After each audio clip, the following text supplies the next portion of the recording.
And we're live. Welcome, everybody, to the Wednesday night chat from the basement. Sam, as always, this is not Jason and Alex. No. Jason and Alex are busy. I don't forget what Jason looks like. He's been so long. I guess he's looking rough. He's looking real rough. I can promise. Yeah. So we went down to the farm team and we called up our two top prospects from AAA, Racer Joe and Brian from Embryonic Robot. Welcome, gentlemen. Thank you for joining us tonight. Thank you. Nice to be here.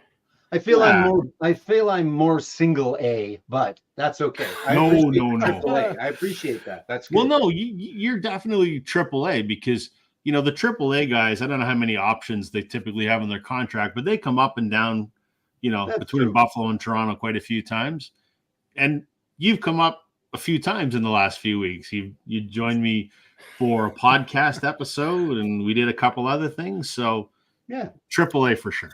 All right, fine. I'm just trying to get to the show. If this is the show, this is it. I hate to disappoint everybody, but yeah, this is what we got. Go for higher expectations. Yeah. All right, fine. Exactly. So, what's everybody been up to? Brian? Brian, go ahead. I was just before we came on here, I was just saying I went to Scarborough today for my youngest track meet. So we're just talking about traffic. So that's that. So that's what I've been doing. Other than what have I been up to? That's a question I don't know if I can answer. Oh, I've been trying to organize. You've been purging your record collection. I've been purging my record collection. Oh, well, don't do that. I purged some things, and most of that stuff was not very interesting. I'm going to get more though. But now I was going to say, as you may know, Ben Rankins is coming from Australia, so there's a move to meet him. So I've been trying to. It's like herding cats, though, right? So you send it this message, group email, and some people reply, and then you get some sort of So it's a work in progress, but I'm sure it'll happen. I'm excited. I'm looking forward to it. Yeah, I think it'll be really cool. I saw a picture today of him with Jack. Yeah, you saw that too. Yeah, I saw that. Okay, and just to clarify, when you say your youngest was at a track and field meet, like high school track and field meet, elementary school track and field meet, elementary school. Elementary school, because my youngest turns 28 tomorrow, so I just wanted to see how bad I felt. I have a very broad range. I have 4 kids from 10 essentially to 23. So the youngest she won the conference the last weeks for her 200 meters, but today was tougher competition. So, but it was fun. Yeah.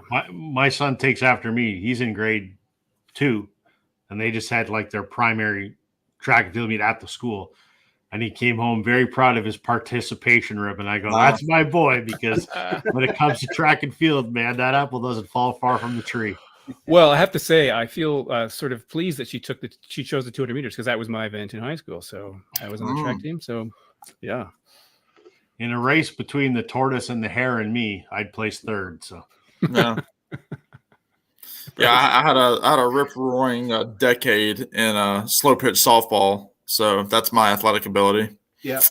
Yeah. Me too. And flag football. I did flag football for a while. That was about the extent of it. But anyway, hey, that's coming to the Olympics, though, right? So it is. Yeah. I don't qualify anymore, though. Unfortunately. Well, I could try, I suppose. Thought they'd call you up from the farm team. Yeah, Rob, this is like the old days where I was the only American on the panel. Back when before we had Alex, we had Glenn, you, and Jason. I know. And then as Glenn would lovingly refer to me as Levon Helm. Well, there you go. There you go. Yeah, that's good. Well, I know that Brian and Joe are typically like my rock solid go-to guys. They're usually willing to be charitable and throw us a little bit of their time, which we appreciate. So, some of the other guys are harder to get a hold of, and you send them an email, and it takes them 4 weeks to respond to the email. So, you're planning last minute. What do you do? So, what do you do? To be fair, this theme didn't exist until about noon today. Or exactly. It was. Well, you've had 6 hours lead time on me and possibly Joe. So.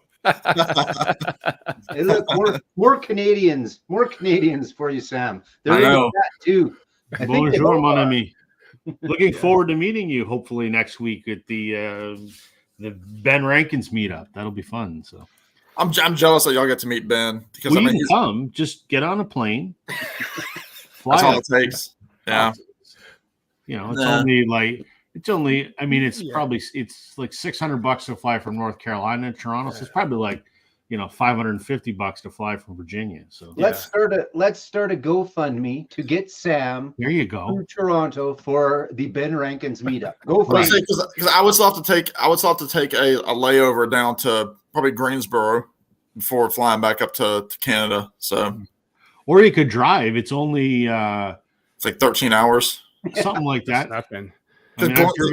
I've driven to Charlotte in like 14. So this was Glenn's halfway point to Orlando. There you go. Yeah. You can just leave the day before. I could. Do you have a passport? I do have a passport. It has another year. Yeah, it has another 2 years on it. See, you're good. Yeah. You're good. Come on up. We'll wait for you. There you go. We'll tell you where to park. How's that? I think you could get there faster driving than I could get there faster driving. I think, right? You'd probably have to leave now, I think. Yeah, exactly. I think so. It would depend how long I wanted to drive per day, but anyway. Right, exactly. Anyway. Exactly. Joe, how's the record store going? You're in like week 3 or 4 now? Yeah, we're into week 4 now, and good. It's not insane busy, but it's good. We're I think I mentioned this before. We're just Monday to Friday right now, and that makes it a little tough, but that's when the store is open.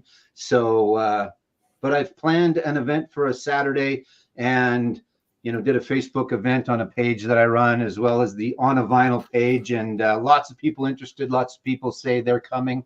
So I knew that was going to be the case. I knew it was going to be a little limited till we could get to at least a Saturday open, and it'll be good. But I think we bought another 2,400 today. I think. Jesus. So wow. I'll be busy for the next while, but that's okay. I enjoy it. I mean, I don't know if it's sadomasochistic or what it is, but I like the process of putting them all in Discogs and cleaning them all and sleeving them all. I like doing all that. I'm not sure if I like doing another 2,400 in the next couple of weeks, but I'll let you know in a couple of weeks my thoughts on that. That's almost a full-time job in and of itself. A little bit, but that's okay. Yeah. It's a perfect job for an old retired dude. Right. Yeah. Well, that's all right. Yeah. That's all right. I there's days I'd welcome that because, man, the stress I'm under at work right now, I go, if I could retire tomorrow, I would. But Rob, when do you head back stateside? Do you have another trip planned? Yeah, I'm going to be down in Atlanta for a trade show. And the perfect time to host a trade show in Atlanta is the middle of August. Yeah. Oh yeah, nice and cool. Yeah. It is hotter than the fires of hell. I do not enjoy that trade show. It's I think it's either the 3rd or the 4th week of August. So it's a shame it's not in October, because that's when I'll be down there for ELO to see them. Yeah. I'm not sure exactly the dates, but it's end of October. It's a show. There's industry I'm in, Sam. We have 2 shows. One is they're both in August, but they alternate years. So on the even numbers years, it's in Atlanta. And then the sister event, if you will, is on the odd numbered years in Vegas. And both of them are in August. I would say both very cool parts of the country. Yeah. So Vegas is the opposite of Atlanta. Is that what you're saying? Well, you just don't have the humidity. It's just heat. It's just straight ahead heat. Yeah. It's a dry heat. It's still hotter than hell, It's kind of like the stream. It's just a dry heat, Yeah, exactly. So I think that's going to be the next time I'm down. I'm not in any. Hello? There you go. Hey, I froze there. You're good. Can you hear me okay? You're good. Hey, yeah. I'm not in any giant rush to make another trip down there. The boss wants me to come down to the office in Charlotte, and I'm just like, I don't have time right now. So it's not an absolute necessity, but I would like to get down at some point because I do want to go to Noble Records because it is just around the corner from our office. So I was gonna say next time you're in Charlotte, yeah, let me know because that's only 3 hours south of me. Yeah. Yeah. Yeah. I'm sure we'll probably have a sales meeting at some point in time. So Okay. Yeah. Yeah. I think my wife has probably been pissed off at me a lot, but I think the time she was the most angry with me possibly was we were in Vegas. It was her, myself, my daughter, and my son. And I'm good with heat. I don't have a problem with heat. It can be hot and dry, and I'm okay with it. Yeah. But we went out to Hoover Dam and it was plus 40. So Hoover Dam, which is basically concrete, and plus 40 and no shade. I was not her favorite guy that day. It was like, what the hell did you bring me here for? Because I know she doesn't like heat, but I thought, well, the surroundings and the atmosphere will make up. No, pissed off. Oh, pissed off. Still comes up. Pissed off.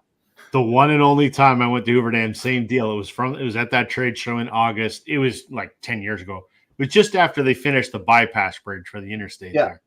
But we went out and it was plus 41 or something like this. Ungodly heat. Yep. But it was the only time I would have time to go see the things. I saw the thing and I took a walk out because there's a sidewalk obviously on the interstate bypass bridge because you get a hell of a view of the dam.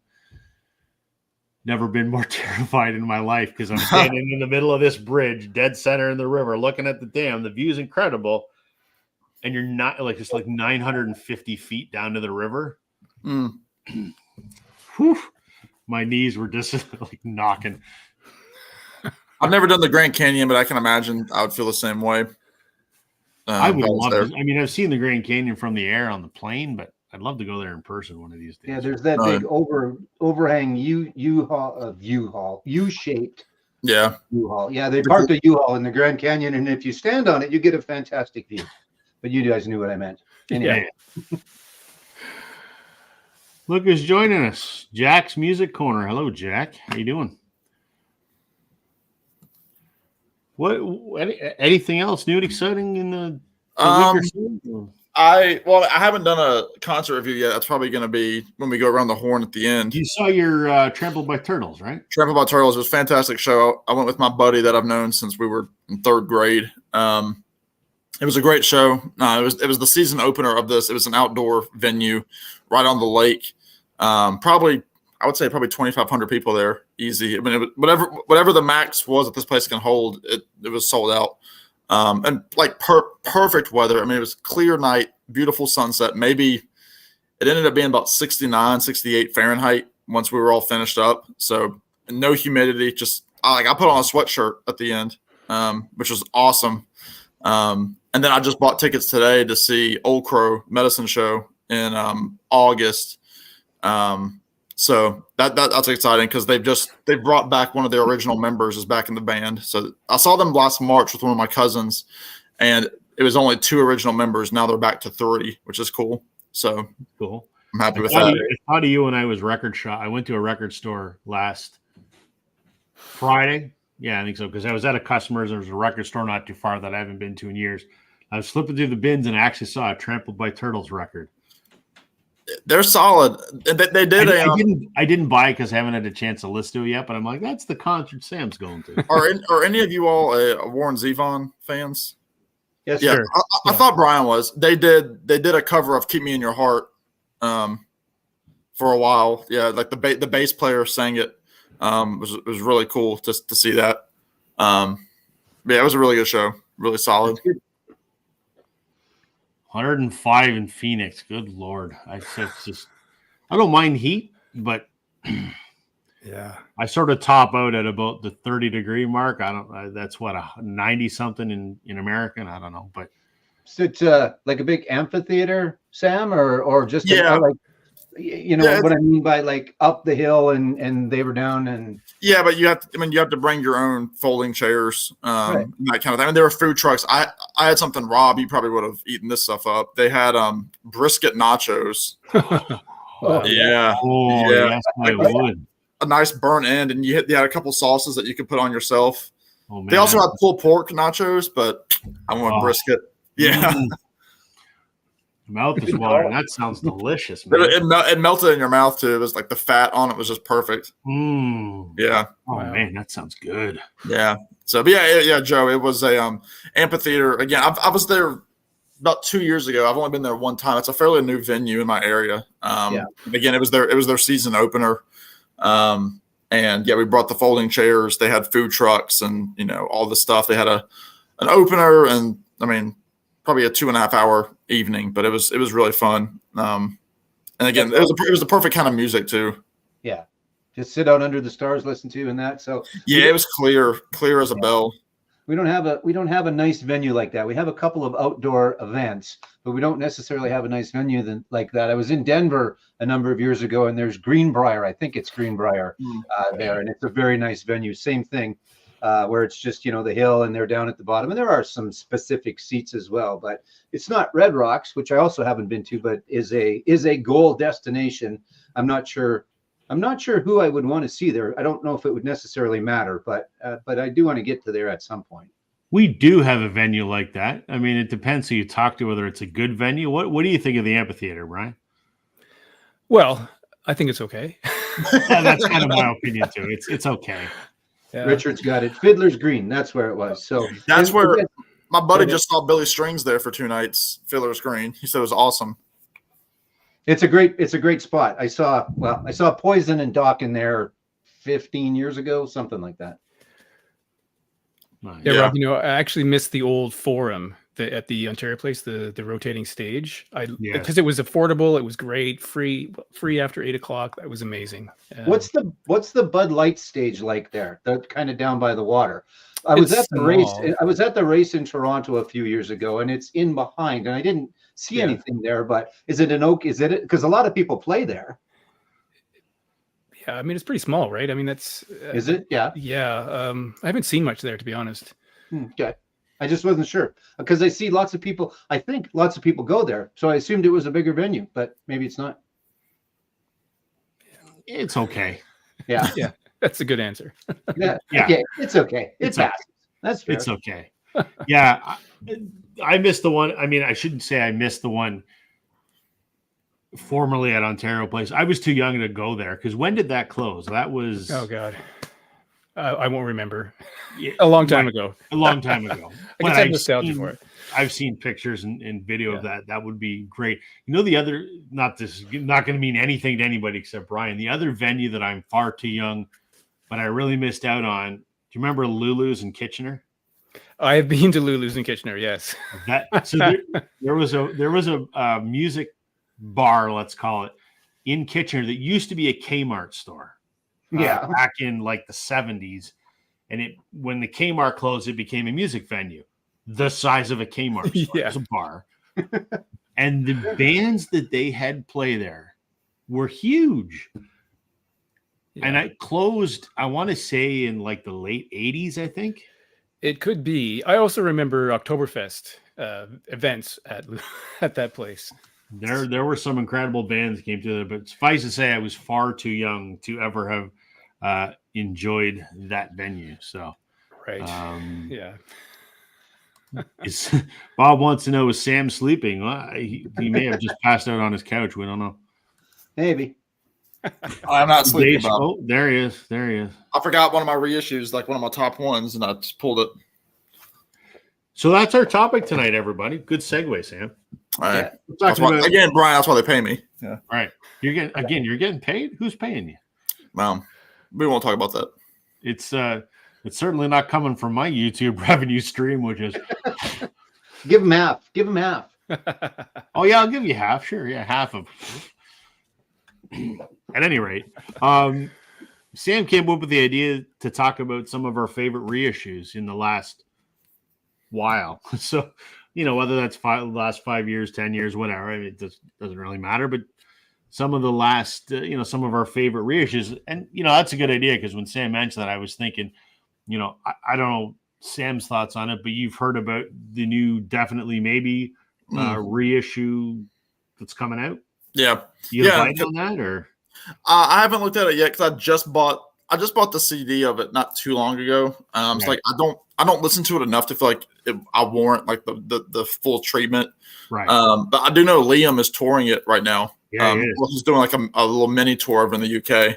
Yep. Which is pretty cool. It's a thing. It just started last night or the night before. Something like that. Yeah. I think I'm going to plunge for it because that's an album I do listen to with great frequency. So there's just the normal what is it, 30th anniversary, I think it is? 30. Yeah, 30. And then there's like the deluxe edition, which I guess there were some sessions where they had recorded the entire album, but then they scrapped it and started again in a different studio. I don't know the exact story, but all of those original session tapes are going to be included. I think it's like 3 LP or something like that. Yeah, something. I listen to that a lot, so I think I'm probably going to jump on that reissue. So interesting. Do we get to hear them call each other wankers at any point? Do you think Well, they probably like one full worse 5-minute cut of them just calling each other that? Probably. That would be great. You'd think it's got to be out there. Well, I think it's probably worse than wankers because, that's true. Probably, yeah. I don't have any problems swearing on here, but I would never swear as much as Noel Gallagher swears. So.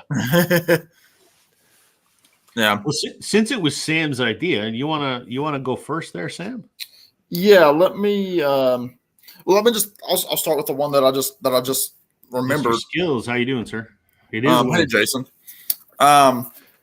So this is one potentially could be my favorite. And what's interesting is this was not a record that I knew about until some other YouTube friends told me about it. And I've talked about it on my channel before.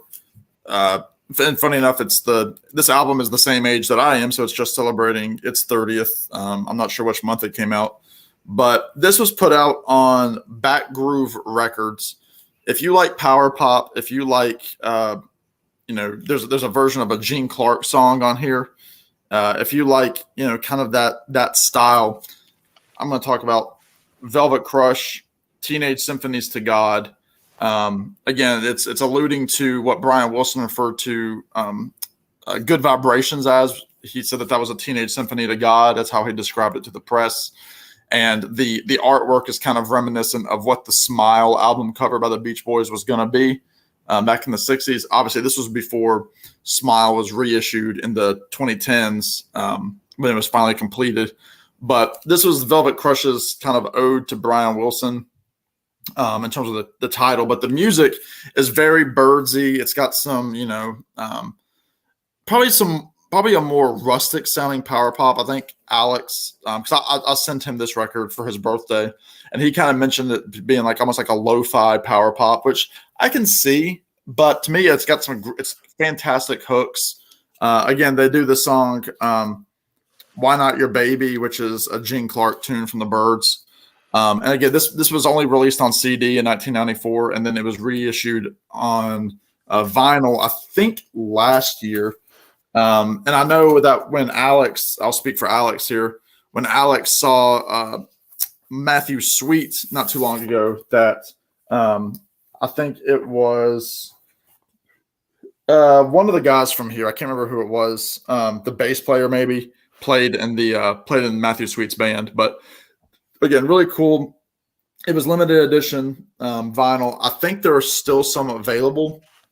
Again, on Back Groove, it wasn't crazy expensive. But if you like hooks, if you like, kind of some jangle pop, just pure power pop with, that hint of like the 60s, maybe a touch of REM, you got to get Velvet Crush, Teenage Symphonies to God. I listen to this album all the time. I love it. Again, I'd never heard it up until last year, and I highly recommend it for anybody that just likes, good 2-3 minute pop tunes. So Teenage Symphonies to God, number one. Could be my favorite reissue of the last 10 years, but it's the first one here in my stack. So there you go. Yeah, Richard, it's a killer. Yeah. So there you go. Get that album. It's good. Richard also really likes your Lord Huron shirt. Yeah, they're on my short list of people to see live. Yeah, no doubt. Marine wants to know, does anyone get cassettes anymore? I'm not a cassette guy. I do not understand the appeal of cassettes whatsoever. If you like it, cool, more power to you. But me, I don't get it. What about you, Brian? I have cassettes. I still have a cassette deck. I don't buy new ones, really. And I gave a lot of mine away, which I actually regret now. I should have kept them. But I don't think I would buy a new release on cassette if there was another option available. But I do like cassettes, and I have great memories of making mixtapes and that kind of thing. So yeah, it's kind of in the I middle. have great memories, and I'm glad they're memories. I actually love the idea of the ritual of making a mixtape. I thought was fantastic. Like figuring out how much to put on there. Oh, I've got 4 minutes left. What am I going to fit in there? Sure. Sometimes I would actually run a timer to see how much time was left, so I knew what song I could fit in there. So I thought that was pretty cool. But yeah, the best was making the mixtape for the girl that you liked, though. That was always the best one. True. I know Jason Skills, who's watching, is a big mixtape guy. Yeah, or true. cassette guy. So I'm old enough, and I only bring it up because I'm old enough. I used to hold the little microphone on the handheld cassette deck to the radio to record the songs. I'm that friggin' old. We've all done that. Back in the 70s. Yeah. It was like, and you got a little bit of DJ in there. Sometimes you got a little commercial, but you got your song and it was good. So what the heck? Jason says tapes are my middle name. There you go. He's a sanctuary. Good evening, sir. All right, gentlemen, which one do you want to go next? Brian, Brian, you go ahead. You guys can arm wrestle for it. Yeah. All right. Well, I guess I should say, reissues are something I don't buy if I have a vinyl copy, I'm not going to buy a reissue just because it's been remastered necessarily. I will buy them if it's first time on vinyl, or if it's been issued with maybe some bonus material, which describes this first one I'm going to mention, which is no surprise to anyone. It's OMD, the 40th anniversary issue of Dazzle Ships, originally from '83. This came out in 2023, and I have the original on vinyl and CD, but I bought it because obviously it was remastered, and it comes with a second record of early versions, demos, some untitled stuff, and that's the reason I got it. And I think it really holds up. This was a really divisive album for many fans. There was a famous article in which the title was like, "How do you lose all of your fan base?" Something like that, because this record was really experimental, and it was. I think it's grown in stature over the years. Radiohead have mentioned that it's a really important record for them. Other people have indicated how much they really appreciate this record, and it is a challenging listen the first time through, but after 40 years, I think it's great. And hearing these, I think some of these may have come out in the past in various places, but hearing these, like for example, the very early demo of Telegraph, a demo of Silent Running, etc., I think is really interesting and stuff I've never heard before. So I think this is fantastic. I don't know if it was limited or not, though. I think you can still get this. My only issue was that it was fairly expensive, in my opinion, for a new record. But I guess that's what we're dealing with now, is new expensive records. But it sounds good. I think the pressing is good, and I guess that's not much else to say about it. I think it's really great. So, do you guys know this record? I don't know. Yeah. What is it? Yeah. It is really. I mean, there are a few tracks which are really sort of in their style of like a synth pop, but then there's some things that are really truly experimental and downright weird. So so it's a mix of things, but I think someone would say like music concrete in places, things like that, but it's very unusual. But I think the reissue works well. Did I open it up? Yeah, that's the inside. Very cool. I think it's really cool. Awesome. I have to admit that I am a casual OMD fan, like a little more than If You Leave, but not a whole bunch more than. Oh, well, and I don't know why, because it's not that I don't enjoy it. I'm not sure. You know what I think it comes down to a little bit for me was I was a DJ at the time frame where they were somewhat big because of If You Leave and things like that, and not overplay in the grand scheme of things, but overplay in the club because it always worked. It was a good song to play in the club. So right, and that's a change of direction for them too. That's more of the commercial OMD compared to the early stuff. True too. So yeah. Also, as an aside note, I watched Love and Mercy the other night. Oh. Because I had seen it. So in the last week or in the last 2 weeks, based on discussions that we've had, I rewatched The Wrecking Crew and I rewatched Love and Mercy. Yeah, I mean, not that you didn't say it well, but watch it, everybody. If you're new to this episode and didn't see Sam talk about it before when we were talking about soundtracks and biopics, Love and Mercy about Brian Wilson, Very, very well done. Very, very well done, actually. And that's a great pairing, that and the documentary of the Wrecking Crew. Yeah, they're a good one-two definitely. punch. Yeah, for sure. Yeah, even because I watched the Wrecking Crew first, and then it was the young guy that played him talking to Paul guys Dano. Yeah, exactly. So they had a little representation of the Wrecking Crew. They they didn't necessarily say that word, but they had a bunch of the people that were in the one. So it's a great, watch Wrecking Crew first, then watch it. If you're out there, that's the order I would go in. So, but that's just very cool. Yeah, it was great. So thanks for the reminder on that, and I appreciate that. I'm just going to be shallow, and I'm just going to show in utero. I guess, I think this counts. I wasn't positive of the homework assignment teacher, so if I screw it up, whatever, fire me. Don't pay me this time. But I think this counts. It's got some bonus material. This is the 30th anniversary, and not to be outdone, I also have the 20th anniversary. Those are both reissues. Job well done. A+. Yeah. Okay, thanks. But the 20th actually has a little more going on than the 30th. I don't even remember, to be honest, what they all added for the 30th, other than there's the little 10-inch that came along with it and that. But well produced, well done. I never had an original. Original will cost you most of your children. So to pick the children, not one, but two, but to pick these up, and it was weird because I didn't have it, and I bought it in a collection, or I bought a collection. It happened to have the 20th in it. And then 2 weeks later, the 30th popped up. So I just, you can't have too many In Uteros by Nirvana. But I don't even know that it's my favorite by them, but it's a very good album. It's well done. There are some bonus features. There are some extras. It's well produced. So if you're out there and looking for it and wondering whether you should pick it up, I would recommend it. Either one, the 20th or the 30th. Or if you have children to spare, get yourself an original. Which one sounds better? Do you have an opinion on that?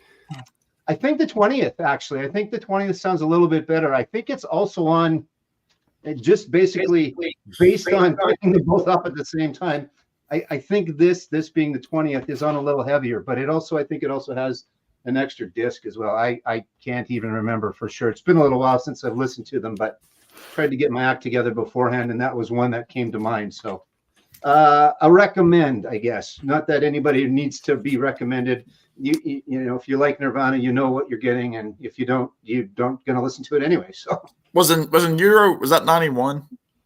Yeah, I think it was. Like I said, this is, well, let's see if it's got original date on it. Discuss amongst yourselves while I look at it. I'm here. What the hell? While we're at it, now that I pulled it out of the plastic, this is 30th anniversary edition. Like I said, it is nice. It's a nice presentation, and it's a nice set. And look at Dave Grohl, fancy ass smile going on there. So that was 30th. And this is 20th, which is still not answering your question, Sam. But now I started pulling these apart. Well, what year does that reissue say? I'll say what does the reissue say on it? If it says 11, 2011 for the 20th. 2013. This was. Oh, so it's 93. Yeah. So yeah, so 93. Yeah, and so yeah, Okay. this is the 20th, and it is a little bit different for the 20th edition. Yeah, for sure. Dave was a lot happier 10 years later. He must have. Anyway, there you go. So it's cool. Now I got to put all this back together. It's 15 albums when you pull it out. I'm just kidding. Well, you got a few minutes till your next turn, so you're all good. Yeah, okay, that's fair. You're all good. You're in re-sleeve stuff for a bit. All right, Rob. What blue rodeo are you showing? Oh, I'm not gonna. I got a few comments here though. On my turntable says he picked up a 2022 reissue of Alex Chilton's High Priest from '87, reissued on Bar None Records. Great stuff. Cool. He always has a RSD reissue too, or usually something related.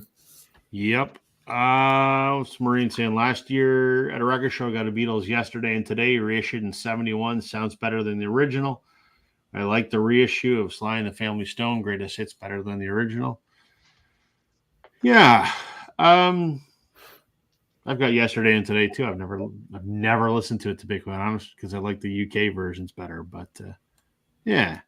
Let's see. Trevor. Yes, we are talking reissue. What do you got? Recently Sabbath Tony Martin Years box set. Was pleasantly surprised how good it sounded. That's cool. Trevor, you were recently hobnobbing with the big wigs over there in Seattle. He was with That's Mazzy fun. and Rachel and Harry and Chance. How fun for you. I believe that might have been sarcasm. Yeah. Hey, your Beatles video's doing good though, eh? Hey, Yeah, it took off like a rocket for some bizarre reason. friggin' Canadians, eh? I know. The Sabbath box set is tempting. Maybe CDs are cheaper though, possibly. Yeah. Nevermind was 91 and In Utero was 93. So No, I'm not a Nirvana guy, so I think I have one Nirvana record and it's just the Unplugged. I'm not a fan. yeah. I don't like I appreciate what they did for music because they are, one of the greats, but it's not something that appeals to me necessarily to listen to, and that's fine. It's all good. Yeah. I know two people who hate Nirvana, and I could never really get an understanding of why that is, but I guess there are people who hate Nirvana. I don't hate them. I'm just like, Yeah. Cool. Yeah, I get it, but I'm like, it doesn't really. I was gonna say, I don't like to make it a habit of bashing music because I don't, but I hate Nirvana. I'll just so that's 3, Brian. Brian, now three. you know 3. Excellent. Now Yeah. you know 3. Okay, I'm going to show something. And no, Sam, it's not Blue Radio. Although they do have some reissues, but I'm not sure they gonna do. I don't want to be too predictable. On that note, though, this is an album I have shown before on my channel because it's an album that's stellar. Came out in early 90s, mid 90s. There was one vinyl pressing in around about 2015 on Music and Vinyl, which is very elusive and incredibly expensive. So when she made her comeback last year, Amanda Marshall's self-titled album is just, for Canadians, this is one of those albums that everybody knows because in the early 90s, it was all over Much Music and all over the radio. There's 10 songs in here, and I think like 6 of them were singles. So you still hear her music all the time today, like when you're sitting in the dentist's office or when you're at the grocery store, like you hear it all over the place. So this is an album I loved back in the 90s, and I probably had it on CD. I think I probably still do, but I thought it's never going to come out on vinyl because she put out 3 albums and then had a dispute with her manager, which resulted in legal action. So she stepped away from music for 20 years until the lawsuit was resolved, which it was a couple years ago. And she recorded a new album. The new album is, it's okay.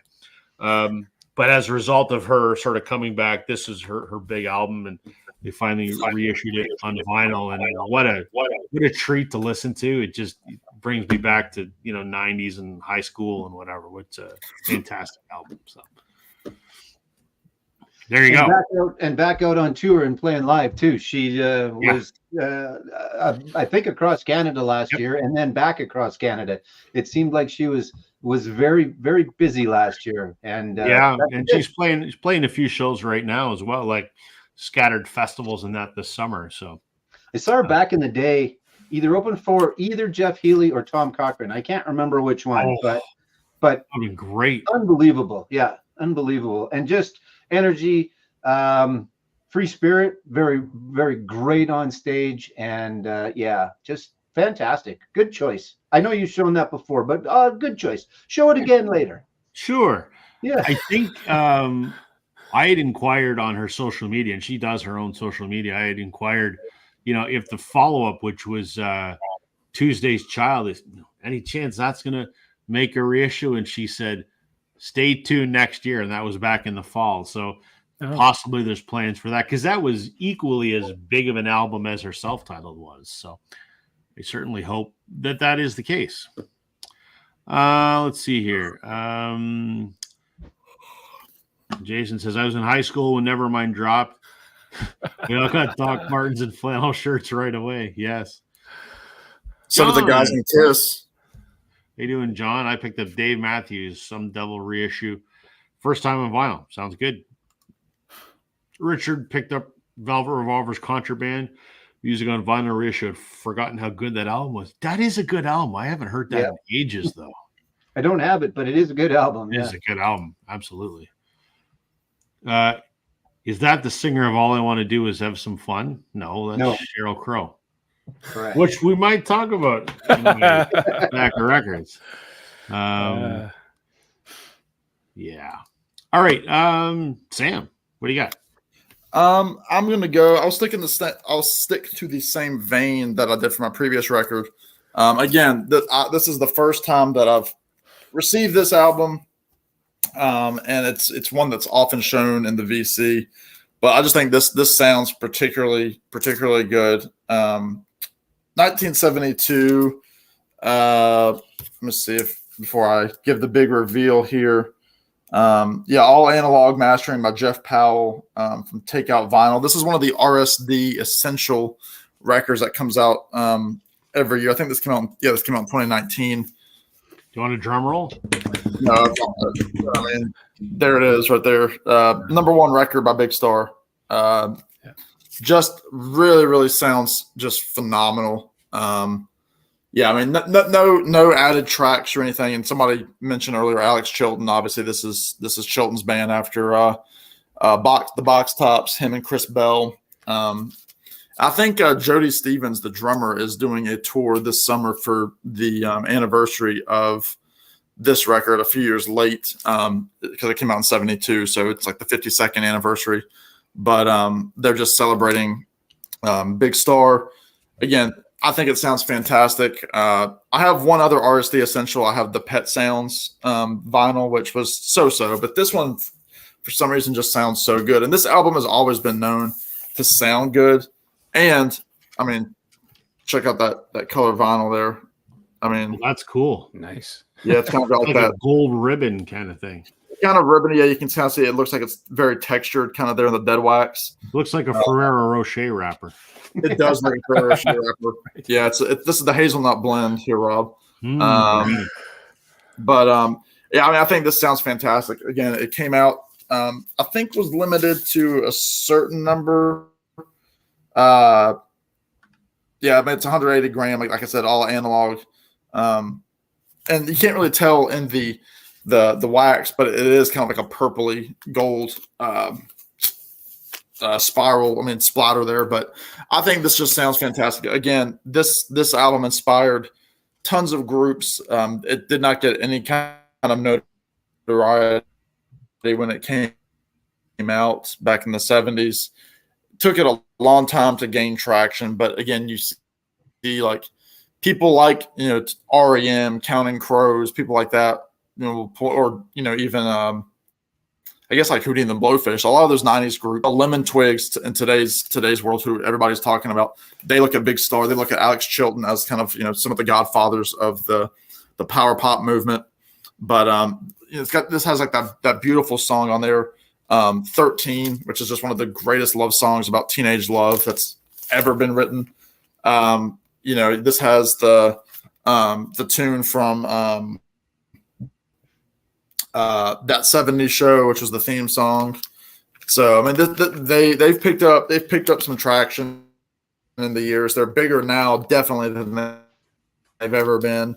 Unfortunately, they lost Chris Bell very early on. He was only on this first record. It's one of those like sonically nearly perfect records, and I highly recommend, if you can find this RSD Essential, to grab it. Because the OGs, they only pressed a few thousand of each, so they go for crazy money. But they have this one. I think Kraft Recordings has reissued their second record, Radio City, which I have that one as well. But this one is the one that's, this one stands out quite a bit. So Big Star, number one record. Again, to kind of keep with like the power pop vein that I showed with Velvet Crush. So check it out. It is pretty good if you don't know it. I just got a Box Tops super hits in at the store as part of a collection that I have yet to listen to, but it's cleaned and ready for me to listen to. Looking forward to it. So, because I'm familiar, but not familiar enough. So, well, what's funny is, Chilton when he did that song, The Letter, I mean, they said, we want you to sound like Blue Eyed Soul. That was not Chilton's natural singing voice. He put that on for that tune, and he was like 16 years old when he sang that. But he sounded like an old blues guy. But his voice is definitely a little bit, sweeter on the Big Star record. He does not sound like that. So,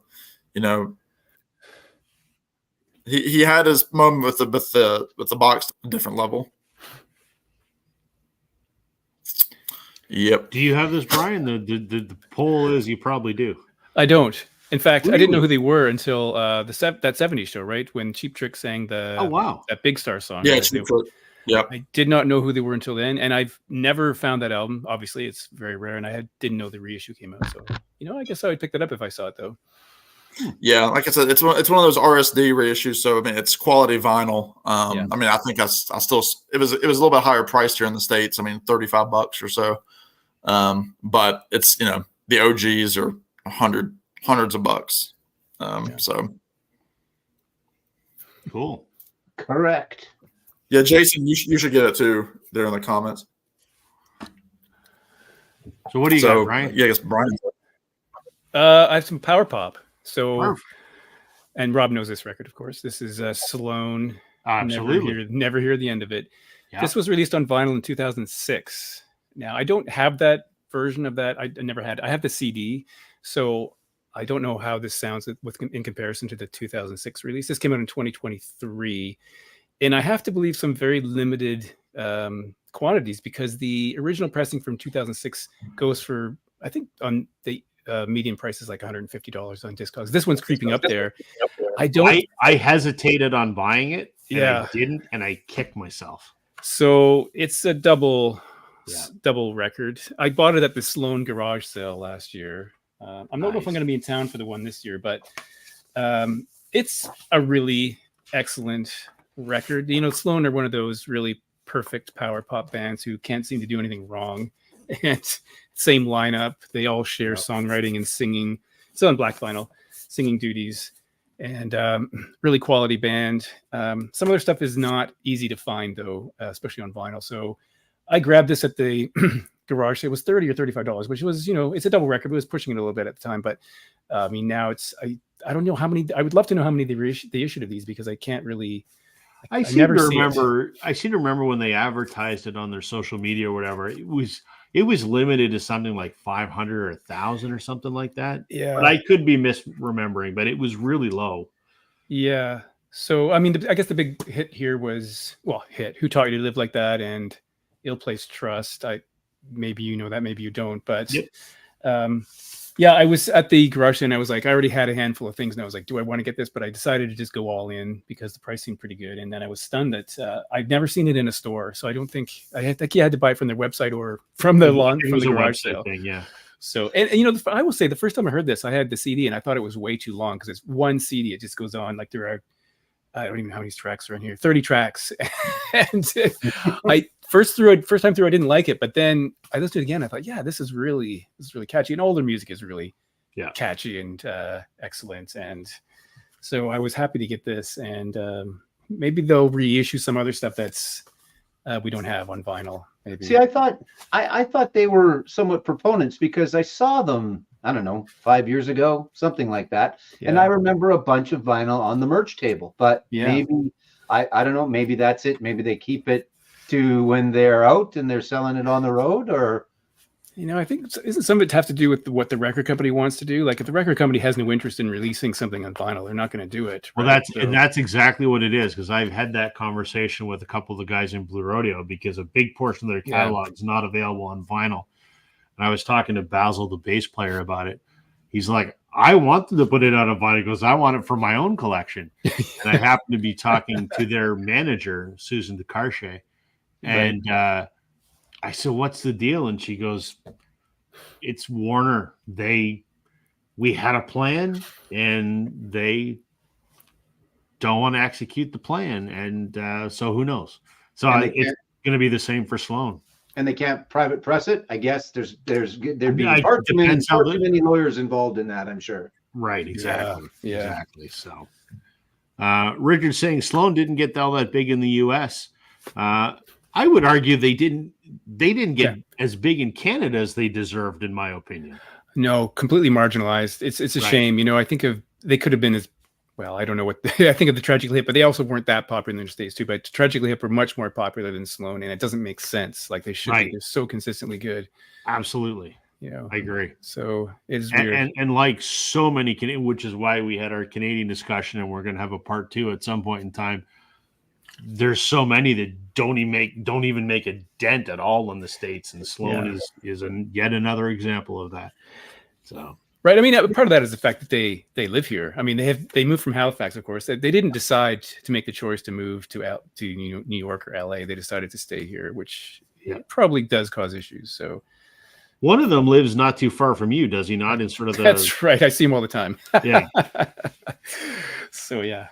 Yeah. Unfortunately, some Canadian bands, the closest they got was they played in Sault Ste. Marie, and then they just faced the speakers to the other side of the river. That's right. Right, exactly. You hear them over there. That was about the extent of it. But or if they get lucky, they play an outdoor festival in Buffalo. Yeah, that's right. Yeah, and enough people drive across the bridge. Yeah. Joe, what do you got? All right. Much along the same vein is a little band from Saskatchewan known as Age of Electric. And Make a Pass. I haven't thought about them in years. It's good. It's great.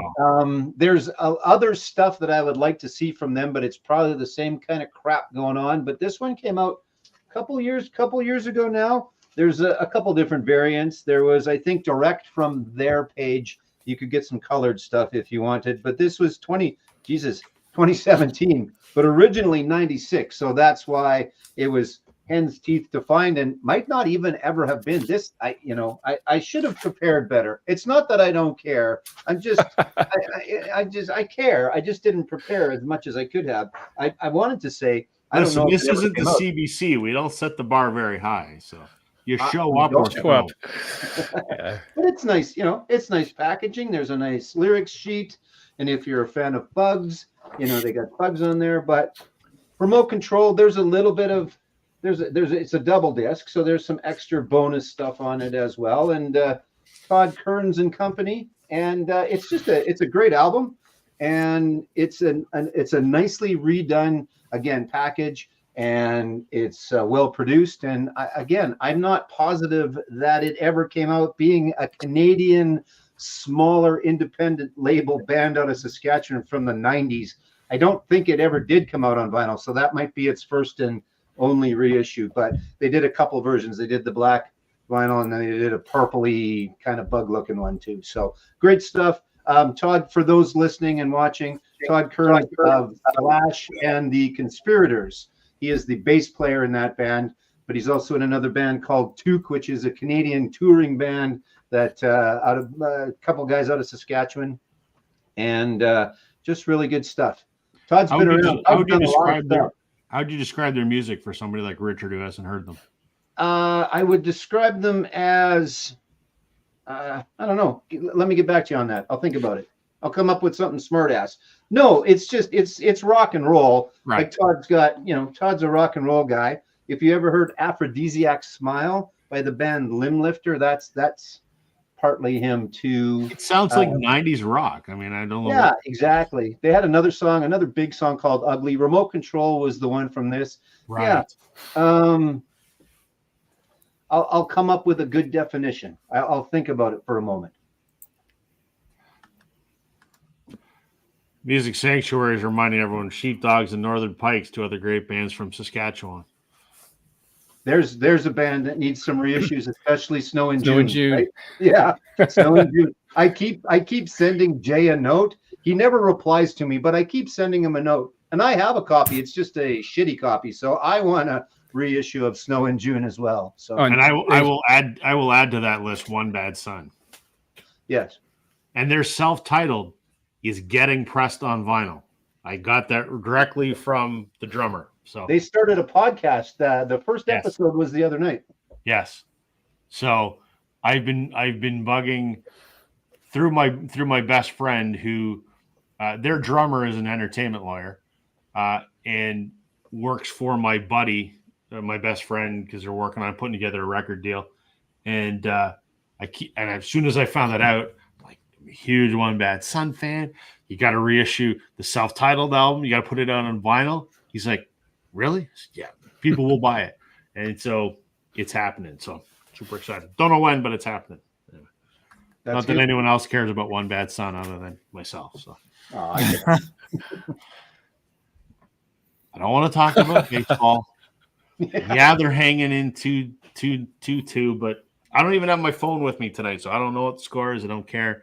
Listen, I care about the Jays passionately, but if I start talking about it, I'm going to get all worked up, and then I'm going to rant for 25 minutes, and no one's going to care. So I'm not going to talk about baseball, other than to say that the Jays suck, but I still love them even though they suck. That said, it's my turn now. So let's make myself big. Okay. This is I'm calling it a reissue. I don't know so this reissue came out 2014. This is an album from 1994. Don't know if it ever was originally on vinyl or just CD, but this is Hitchhike to Rome, which is the first album by the Old 97s, the great sort of old country rock band from Texas. Love this. I mean, I love all their albums, and I have almost all of them. I don't know if there was ever a vinyl issue for this until this one, which came out in 2014. And what's nice about it is it's a double, but on side 4 there is 6 songs that are either unreleased or unreleased demos, which is kind of cool. So I love a good reissue if they throw me a little bit of extra something on there. You know, not necessary. I mean, I'm still probably going to buy, I have several reissues that I'll probably show over the course of the night that are albums that I'm glad they reissued because I can't afford a first pressing or whatever, but kind of sweetens the pot for me when a band throws a little bit of extra something in there. This is just a really good album. And the nice thing about it, it's on this cool transparent gold vinyl. And this is something that nobody does anymore, but I wish they do it. And it had a download card in it. And for some reason, bands have got away from doing that because they realize it takes away from a revenue stream if they don't. Because you put this in, you get the album for free. But if they only give you the vinyl, you still got to pay for the digital download. So I see why they don't do it. But damn it, if we're paying the premium for vinyl, give us a few electrons for free. I mean, shit. But anyway, yeah, I mean, they would often in the past put a CD in the record. Correct. I've got many like that for sure. So, yeah, this is a good record. So if you like that sort of old country, I mean, in the vein of, you know, early Wilco, Uncle Tupelo, these guys are a little more rocking than that, but it's still hell of an entertaining listen. Not my favorite album by the Old 97s. Too Far to Care, I think, is probably their best, which I think was the one that came after this. But Hitchhike to Rome. There you go. Few comments here. Where are we? Maureen says she is yet to hear a Sloan song. So, Brian, you're the Sloan expert. I mean, I love Sloan too. But if we were to tell someone to go look up some Sloan on YouTube, what's the song they should hear? Money City Maniacs, maybe. I don't know. You know, I guess if you go on YouTube, type in Sloan, someone will have created a playlist for the best of Sloan. Yeah. That's probably the best place to start. I mean, I couldn't even tell you what's the best record because they're all so good. I mean, I don't know, but there was a compilation, a 2-disc CD compilation called A-Sides Win, which has I don't know how many tracks on that, but a huge number of tracks, which are all fantastic. Yeah. So great power pop. Yeah, I don't think you could go far wrong picking any album. And yeah, sure. would it differ a lot, Brian? Do you think? No, do you think that they stray far from their center much? I don't. Well, apart from the record, this one's an original, which was their homage to punk music. I think they're all pretty straight up. And I remember looking them up on All Music once, and I think every single record had the same score out of 5 stars. Everyone. So except for the first one, which was given 3. But of course, the big one is Underwhelmed. I mean, that's where it all started. That'd be one to check out. Yeah. Hey, Darren, how you doing? Thanks for joining us, man. Reasons I buy stuff off Bandcamp. A lot of downloads are included. Yes, I do the same thing. Oh, look who's here, our friend Vaginal. Hey, Welcome. We were missing you. It's an hour in, and we thought maybe you just didn't love us anymore or something. So thanks no, for joining us. that's just Alex and Jason. Yeah, exactly. No, I guess you and I are not enough of a draw, Sam. I guess that's what it is. nah. I mean, the channel numbers speak for themselves, I guess. Yeah. Jason's the sex appeal, and Alex is the comic relief, and you and I are just here. Yeah. I guess. We just guess. we just stay on the shoulders of giants. Yeah. Yes, there you go. You got something to show, Sam? Yeah. This I was just talking about with somebody earlier today about this record. I know our buddy Glenn just recently showed this on his bluegrass channel that he has, but I think I will take credit by telling Glenn that this existed. So thank you, Glenn. Well, you're welcome, Glenn, I should say. This is a record by a Virginia guitarist extraordinaire, flat picker in the progressive bluegrass world in the 70s. And he played up until just recently. He passed away about 3 years ago. But he just had this beautiful, like, baritone voice, fantastic guitar picking. It was a huge influence on acoustic guitar pickers.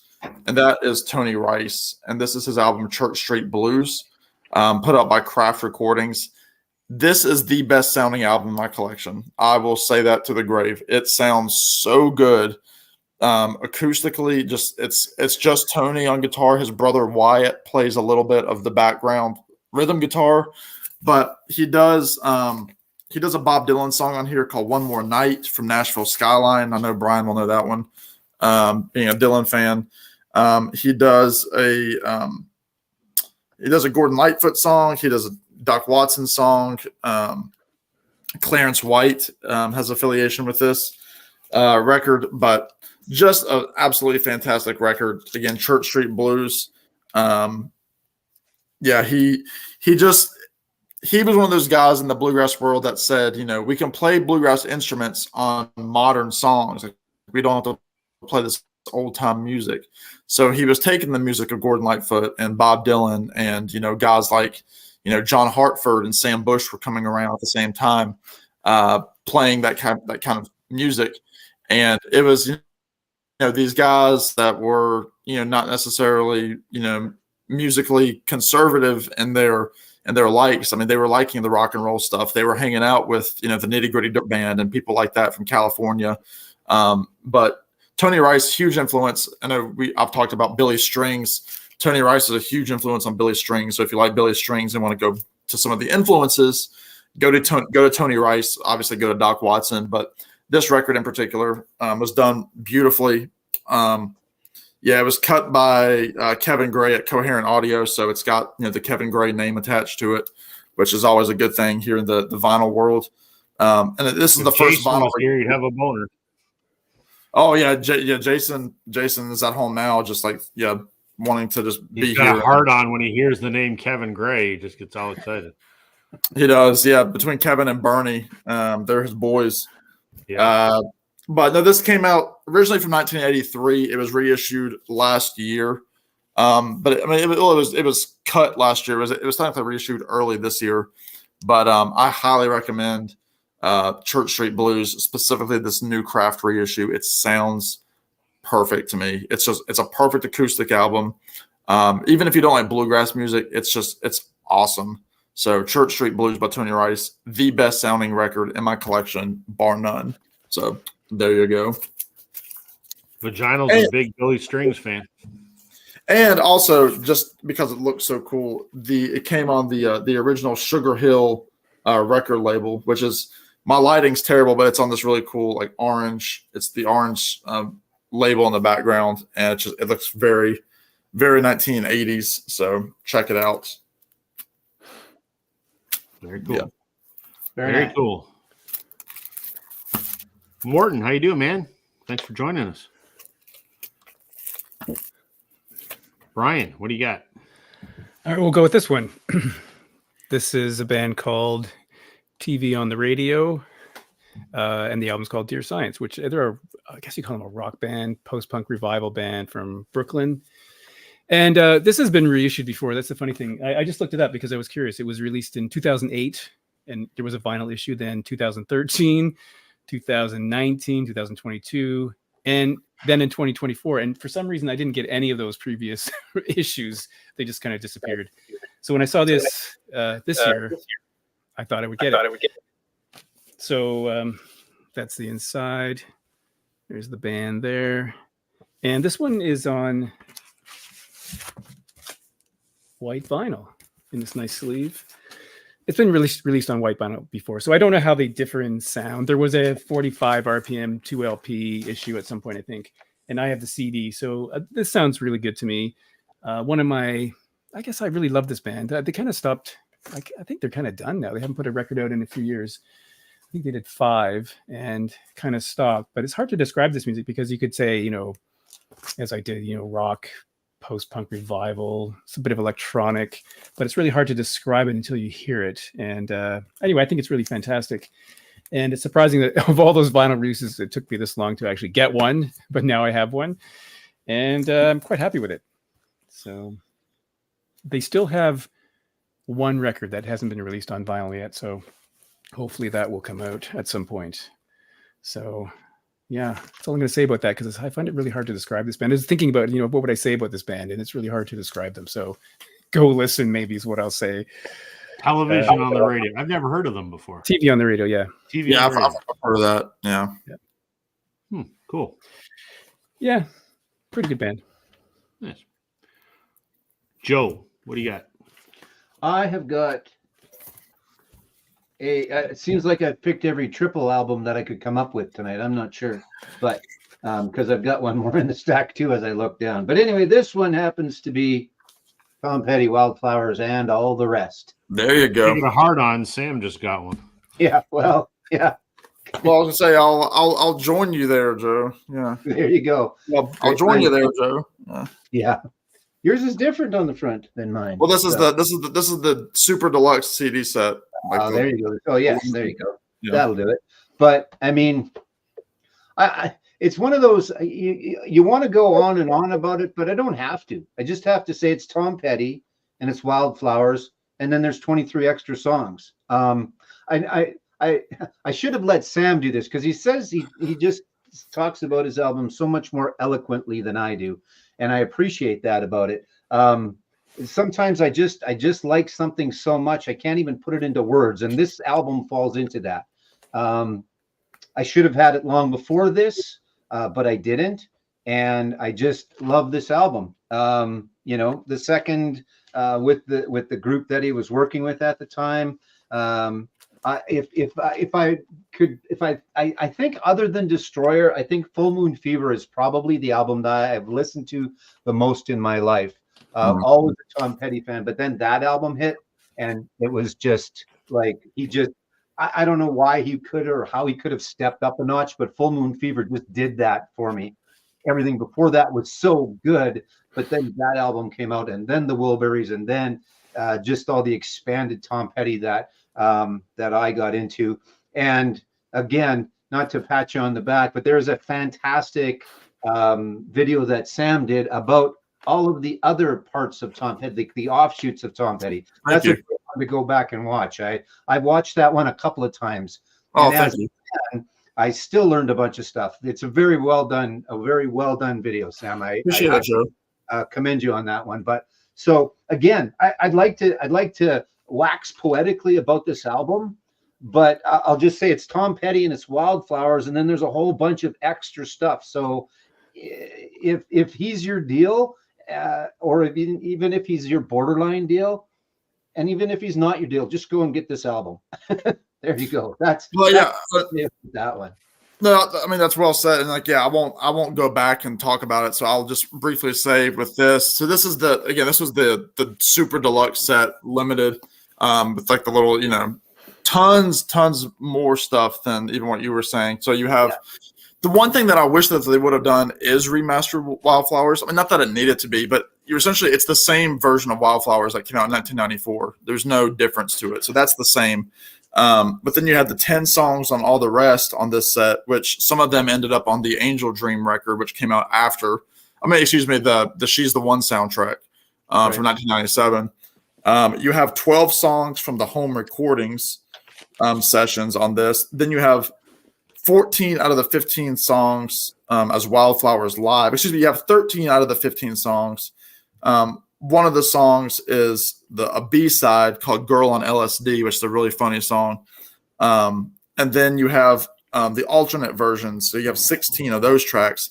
And then you have all sorts of goodies in here. I mean, this was just gorgeous. I mean, this came out like the certificate. And it says, number 4806, for whatever that is, whatever that means to you. This came with this little like booklet that has all sorts of little mini posters. It has like, handwritten lyrics, supposedly. I mean, well, like replicas of handwritten lyrics, a patch, and then you have all of the CDs, another booklet, a tour like an old tour program. So this was a must for me. I had to go all out. And to me, in my collection, and in just my opinion, I mean, I think, Rob, we've done a video before on favorite box sets. Yeah. This is by far my favorite box set that I have. I don't think there's a second of filler. You don't get, 20 versions of Tom Petty singing, you don't know how it feels. It all works. It's all so different. And I think it's an absolutely perfect box set, and one where each CD I can listen to as its own unique album. It's that good. So yeah, Joe, I'm glad that you showed that and knocked out some of the dirty work for me. Yeah, there you go. Yeah. So I love Tom Petty, and surprisingly, that's still one I don't have in my collection. I need to get it. you go ahead and get it with all the rest, because you get 9 extra tracks that weren't on the album. I keep seeing it at the store, and I keep going. I've had it in my hand many times, and then I found other stuff, and I'm like, well, I got to put something back. I was gonna say, I think that album would be like Nebraska for you, Rob. I think it would open you up, and you'd be like, wow. Oh, yeah. I mean, I love Petty. I have a bunch of Petty. I just don't have that one, and I need. And that one, obviously, I mean, it's Rick Rubin, and so I mean, Rubin, his production's on this. Carl Wilson shows up. I know you're a Beach Boy guy. Yeah. So it's definitely worth. And Ringo's on a couple of tracks. So and I think next time I see it, I just got to. You got to do it. Yeah. I see it frequently enough. I have to. It's definitely worth it. Yeah. And I'm biased because I'm a huge Petty fan, but I mean, that's just a record that you just need to have. And again, it fits your style because, again, it's a more adult record for him. Yeah. And I mean, it's stripped back. It's got some rockers on it, like Honeybee. It's just like a gritty, kind of grungy kind of song. Yeah. That's the one that Dave Grohl played on SNL when Stan Lynch was fired from the group. Yeah. But anyway. Cool. Okay. I'm going to show one that Sam will appreciate. I know. An album from when did this come out? 2011. Nothing Is Wrong by Dawes. So this is the original. Black cover, 2 LP. Why haven't I made myself big here? Hold on. Make it big. Make it big. So this is the original. This is an original first pressing. They're a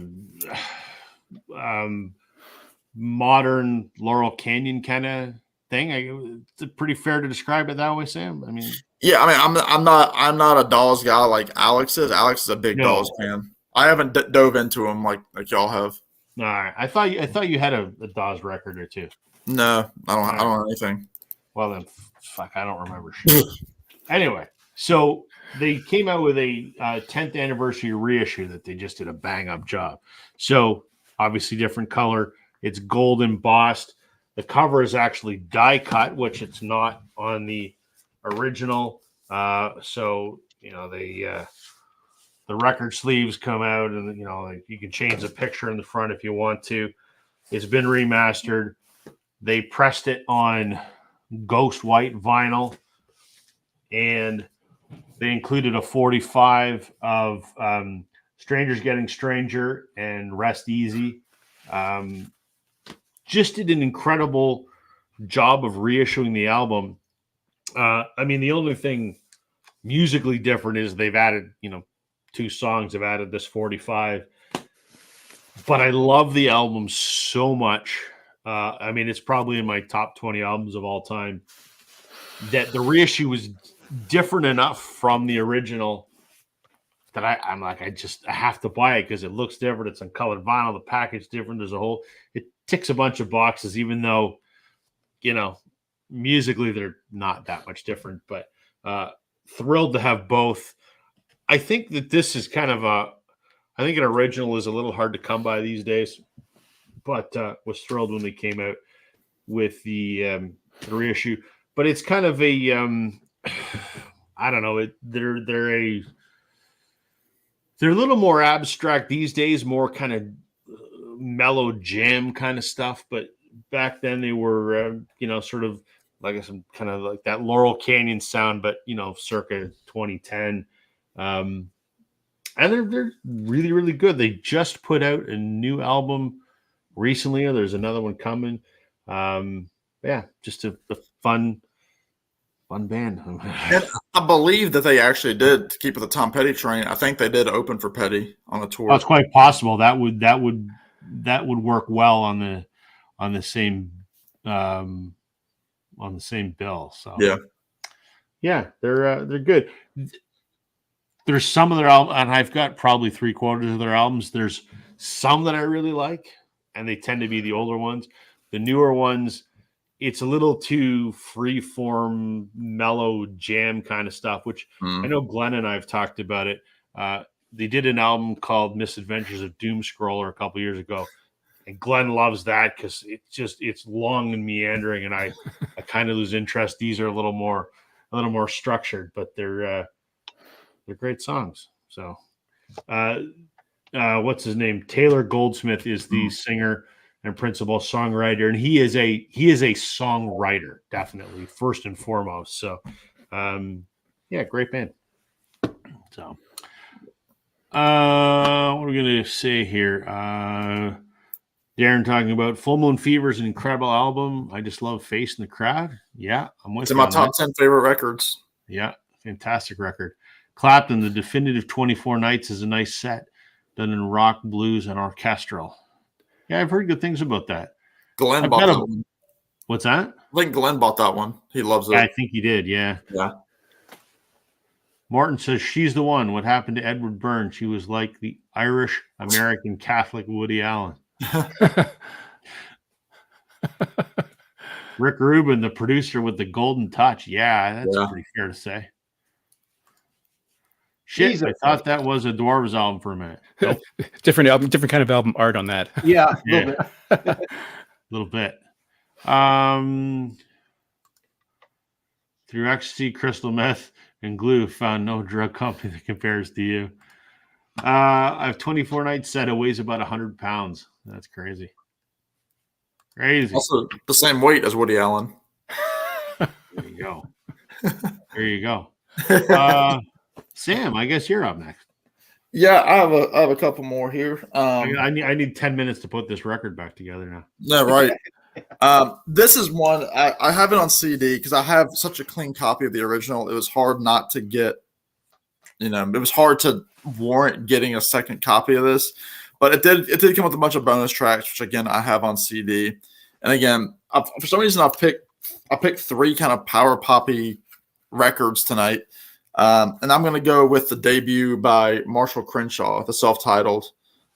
This came out in 2022 for the 40th. So obviously originally in 82.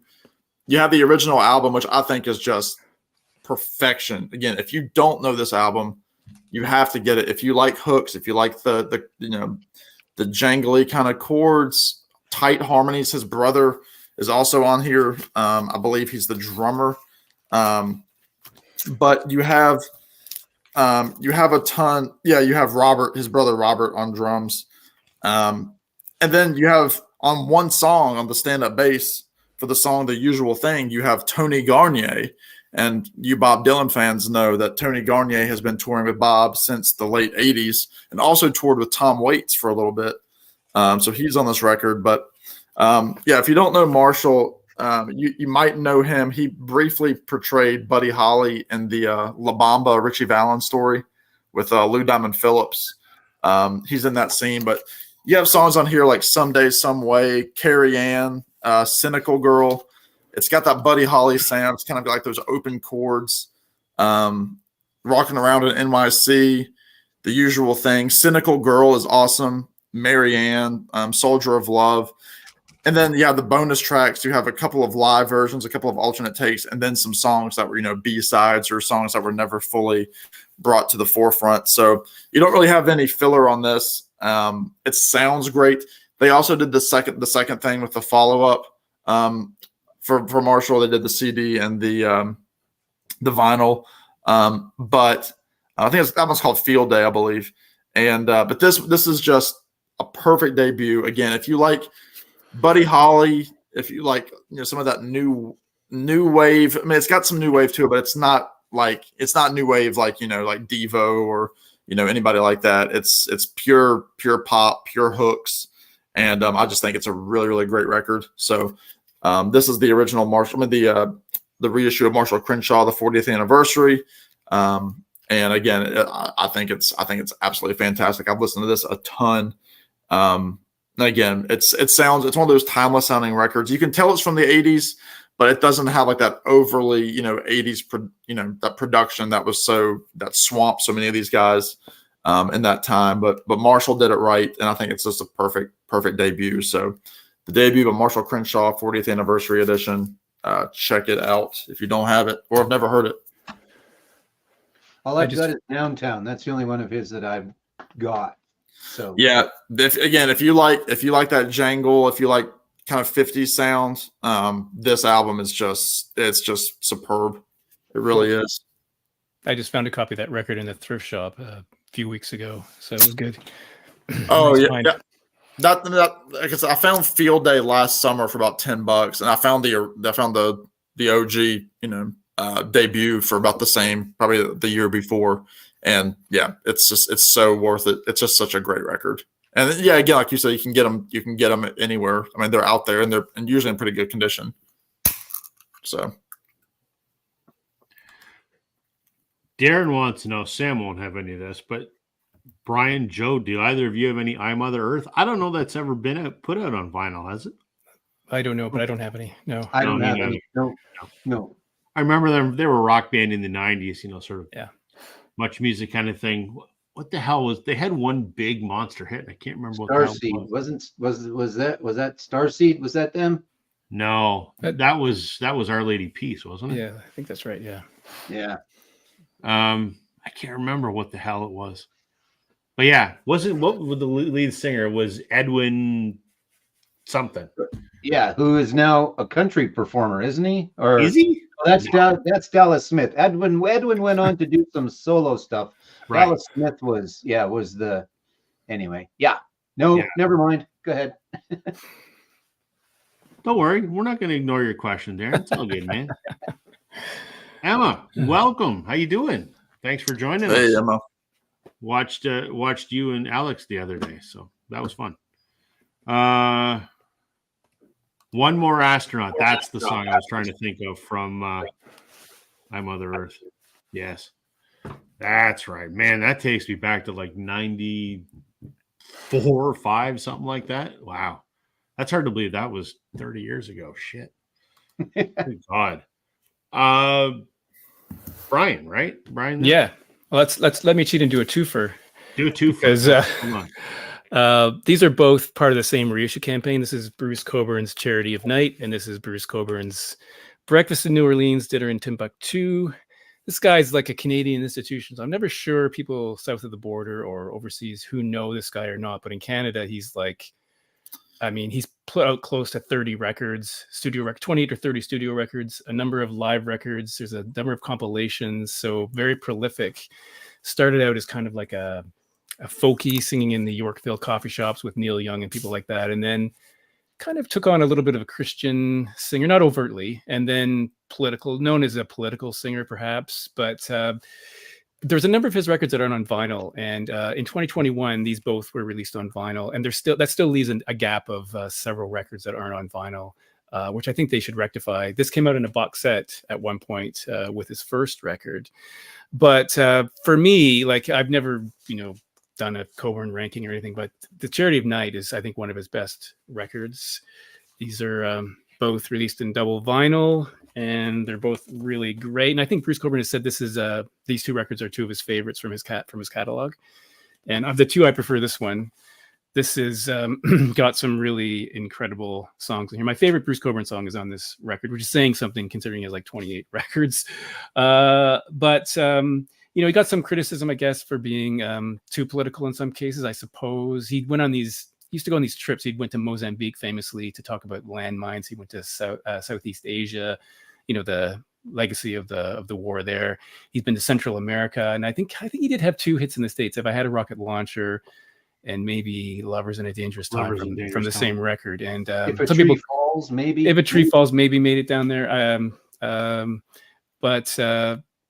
Very interesting guy. And I read his autobiography last year, and that sort of tells you something because he actually did write it. There's no ghostwriter. He wrote the thing. So I think that's really interesting.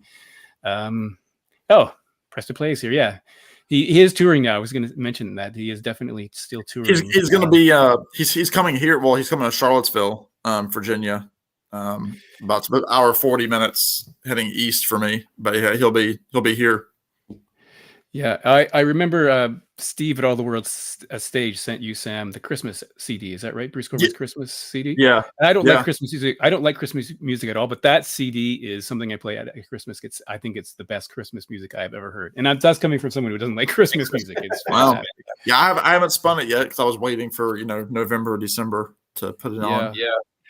A Canadian version that's an interesting comment there. A Canadian version of Billy Bragg, maybe, sort of. Yeah, I mean, he's more like the Canadian Bob Dylan. I kind of maybe. Yeah, those are both. I mean, in terms of how prolific he was in his output, how political he was, how much of a sort of songwriter he is. I think he's a little more like Dylan. I don't mean the way that he sounds, but in terms of his relevance and his place in the musical landscape. There's also that quote that's often ascribed to someone.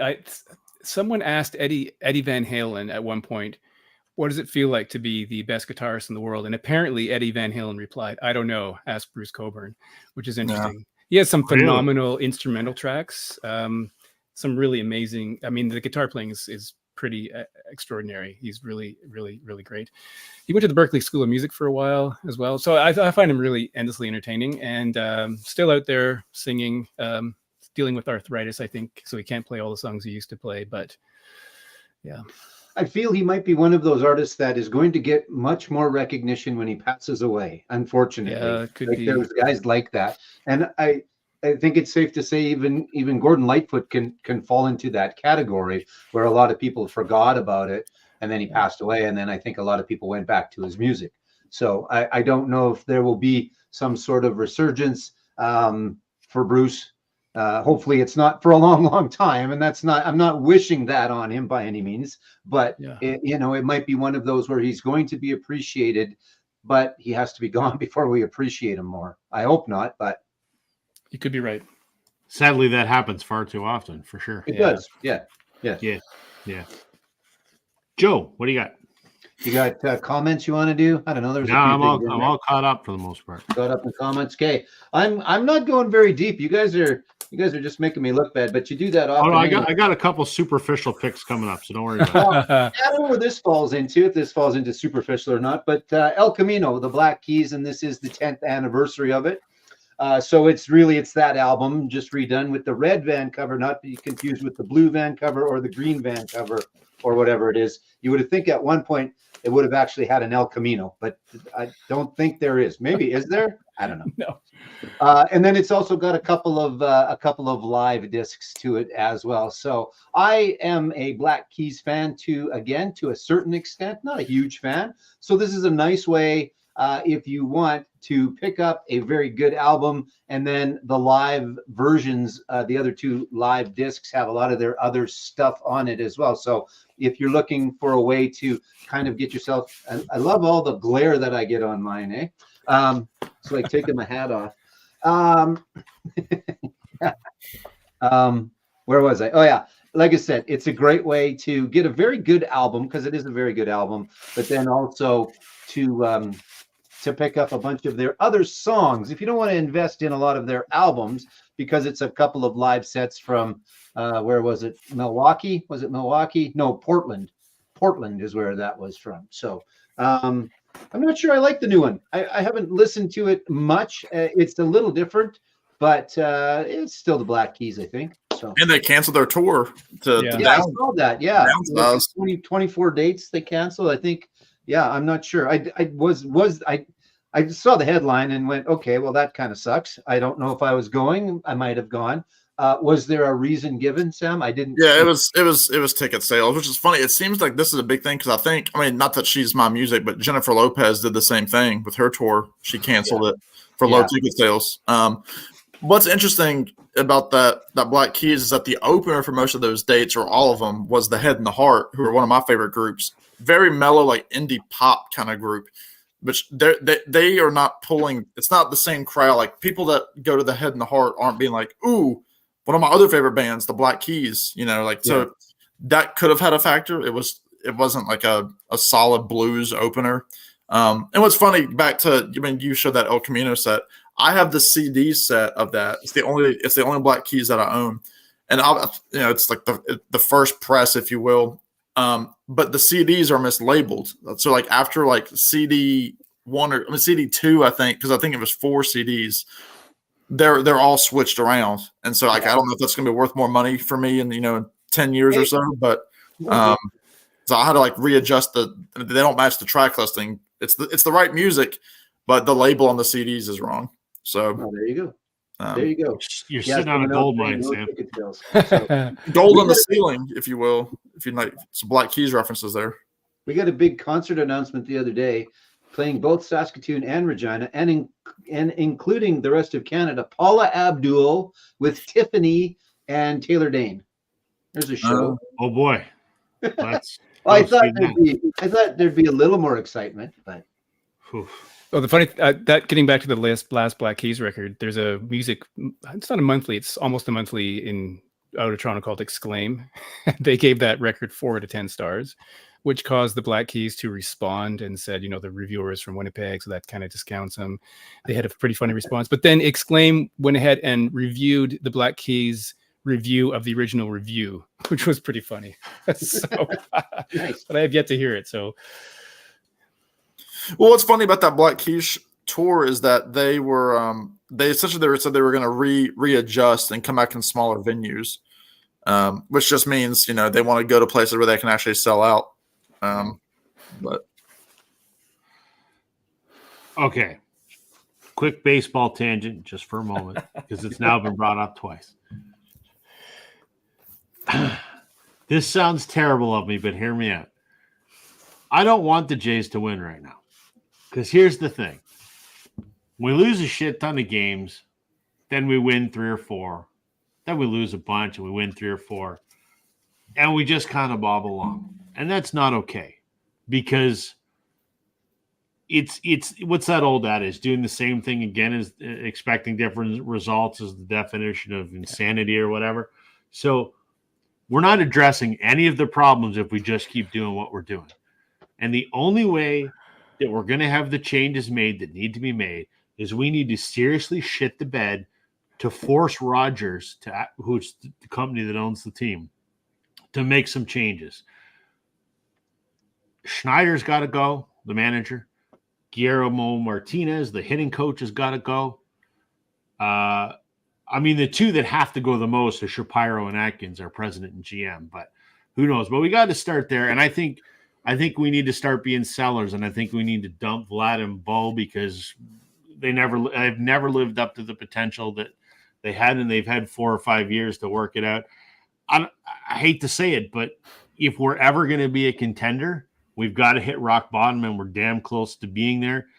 And we just have to clean house, starting with the front office, and we've got to start a rebuild because this rebuild didn't work. So I love my team, and I wish they'd win, but winning right now doesn't solve our problems. So, are you almost saying that they need a reissue? Ooh. But Rob, doesn't everything you just said also apply to the Leafs?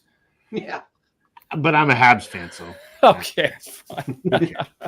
Although it's very exciting that there's a Canadian team in the Stanley Cup final. That is true. I mean, the last one was the Habs a few years ago when we lost, but we haven't won since the Habs won in '93. So I'm kind of rooting for the Oilers. Oilers, baby. The two teams furthest apart in the Stanley Cup Finals geographically, Florida Right. and Edmonton. It's like 2,400 kilometers or something Like that. Jet lag. Something like that. Andrew likes your Boston shirt, Joe. Yeah, it's pretty cool. A friend of mine, I'll give you the full feature. Not that you don't know what it looks like because it's just the album cover, but a friend of mine hand painted this for me 30 years ago, and I don't wear it a whole bunch, so That's that cool. it stayed in pretty decent shape. There's a few little cracks and stuff That's on awesome. it, but yeah, it's good. Tonight's TED Talk brought to you by the letters JAY. I'm gonna give that a star. That is the comment of the night. All right, my turn to show something. I'm also going to do a twofer, just because they're superficial and there's not a ton to say about them, but albums that I am thrilled have been reissued. And if music talk from John's still watching, he'll chuckle. Sheryl Crow's Tuesday Night Music Club. I love this album. Again, one of those 90s classics. I mean, this was I think it was her first album, and this has Leaving Las Vegas, Strong Enough, Can't Cry Anymore, All I Want to Do. I mean, there's some monster hits of hers on here. The first vinyl pressing was a Record Store Day colored vinyl pressing. I want to say like 2015-ish, something like that. And I wasn't able to find one anywhere. And then by the time they popped up on eBay, they started getting pricey, and now they're like a $400 record. And John has one, likes to tease me about it. Chance, concert buddy, he's got one. David from Safe and Sound Texas Audio Excursion, he's got one and likes to tease me about it. All three of those guys like to rub it in that they have one.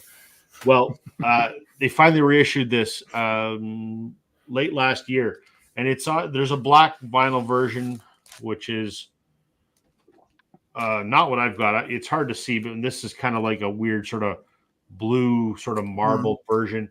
To give Jason, who's not here, a hard on, this is a Bernie Grundman remaster. I don't care about that, but some folks do. I'm just thrilled to have this on vinyl because I don't particularly enjoy playing CDs, and I want to listen to this album on my stereo. And yes, I can do it through my media stream or digitally, but I want to listen to the vinyl. So I'm thrilled that this got reissued. I don't really care whether I have the original Record Store Day one or this one, as long as I have this album on vinyl. So if someone is watching this back later and they're just reading the credit, it's going to say hard on, and then you're going to show the Sheryl Crow album. I'm just saying. Yeah, exactly. Didn't mean to interrupt. Exactly. No, it's all good. And this falls into the same category, one of those 90s albums that the original is impossible to find. And I've shown this before as well. Lisa Loeb's debut, Tales. The original, several $100s, virtually impossible to find, was pressed back in 95 or whenever this album first came out. And the only repress has been this one, which was a not publicized, very hard to find. It was pressed by HMV in Japan.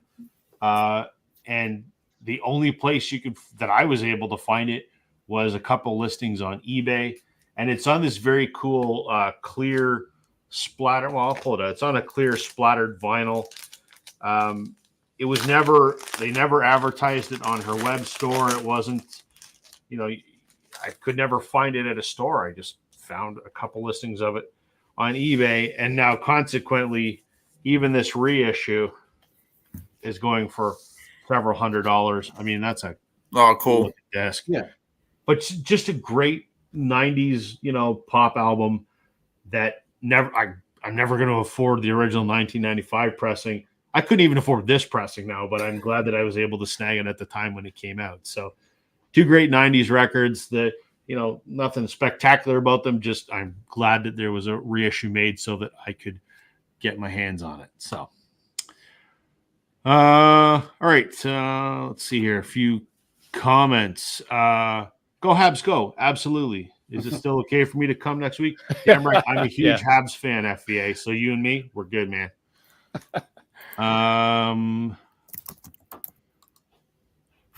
Andrew's got to sign Billy Joel. Andrew, push to play. Watch his channel, everybody. The man has more autographed shit than I have. He's got Beatles autograph. I'm impressed, sir. Yeah.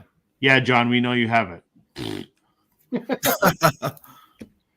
Andrew, no, I did. Well, actually, this one does have shrink wrap on it. I mean, it has the original Japanese thing because it has a sticker on it. But I do not. I always bug Andrew because he's local and we connect on Facebook as well. And I'm always like, rip the damn shrink wrap off. So he's just giving me a hard time about that. So, John saying Tuesday Night Music Club was released on CD only. 93 wasn't released on vinyl. 2018. Yeah, I wasn't sure if it was 2015, but yeah, the blue vinyl record store day one. Yeah, that's the one I missed out on, and you like to rub my nose in it. So I don't need it now. Fuck you. I got my own. Whoa. Not the record store day one, but what do I care? Wow. It's all good. It's all good. I think we got time to go around the horn one more time. Yep, one more round. Man, what do you got? I'll double down too here. Again, these are in no particular order. Breaking news. The Jays just walked it off. I mean, yeah, but goes back to what I'm saying. John, you know I love you, man. It's all good. It's all in good fun. Sorry, Sam. No, again, these are in no particular order, and these just happen to both be box sets because Rob said this was allowed. So there's no rules. These are really cool sets. The first one is my favorite album by this artist. It has some really great stuff on here. The demos are worth the price of admission alone, and then the live disc is also awesome. This is the CD box set of Madman Across the Water by Elton John. Obviously a classic record. This has Leave On, Tiny Dancer is on here, Madman Across the Water, Indian Sunset, and then you get deeper cuts like Holiday Inn, All the Nasties, Rotten Peaches. But then again, on disc one, you have the original album and then 5 other bonus tracks, a couple, some live radio broadcasts, the single versions, extended versions, etc. Disc 2, you have demos of all the songs on here, piano demos, and then you have a couple of songs that didn't make the record, like the song "Rock Me When He's Gone," which is a really good track. Disc 3, you have the BBC Sounds for Saturday, so you have 8 of the 9 tracks on there. You are missing the track "All the Nasties" is not shown, but that's from 1971. And then you have the Blu-ray on disc 4. But what's cool about this box set, not only do you obviously have great packaging and everything, and the pictures and all that good stuff, but again, you have the killer book on here with all sorts of great information. Again, just fantastic. I think it's Elton at his best. But the coolest part, I think, of like the goodies that you get is this incredibly awesome poster that I'm going to try to open up here so you can see it. But this comes with it. So it says Elton at the top, Madman Across the Water on there. But I think it's just awesome artwork on here. And I don't normally move posters from box sets, but this is one that I would think strongly about framing just because I think it's so cool. Just an awesome box set, and again, kind of a textured cover on the actual outer shell. So really, really cool. I don't think the original album is remastered. I might be wrong on that. I think it is. I'm gonna take that back. So Madman Across the Water, I'm gonna show that real quick, and then I'm going to show lastly. Because I have to do this, and I have to make Rob happy because he's hosting, and I have to stay on his channel somehow. Nobody cares about making me happy, Sam. Don't worry about it. Well, I thought about you this time, Rob. It's the first time in 6 months. We're in June now. This is my favorite of the recent reissue campaigns by Giles Martin. So obviously, where I'm heading with this. I think this one sounds the best. Packaging, it's probably the worst out of all the 4 or 5, the 5 box sets that have come out. But I've got to go with the Giles Martin Abbey Road from 2019. I think it sounds fantastic. I love some of the stuff that's pulled out in the mix here. I think there's songs like "Oh Darling" sound fantastic on here. Again, this is the box set. It's about the shape of a record box set. Actually, when I got this, I thought it was a record. But it comes with the book and like the outer shell. So really, really good stuff. Again, you have the 2019 mix on the record. Then you have sessions on CDs 2 and 3, and then you have the Blu-ray audio Dolby Atmos. Thing that you can do if you have a really nice TV system. I love it too, and I have a beef with the Abbey Road one because I have the vinyl version of it, and I love it, and I agree with everything you said. But what my beef about it is the vinyl version doesn't have the book. Yep. And the book is the book in all the box sets are incredible. Yep. Vinyl version doesn't have the book, and it also doesn't have the same amount of extra. You've got 2 discs of extra audio stuff. Yep. Aside from the Blu-ray, there's only 1 extra disc of vinyl.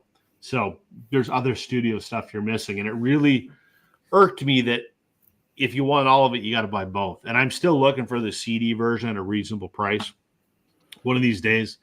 But yeah. Is it out of print already?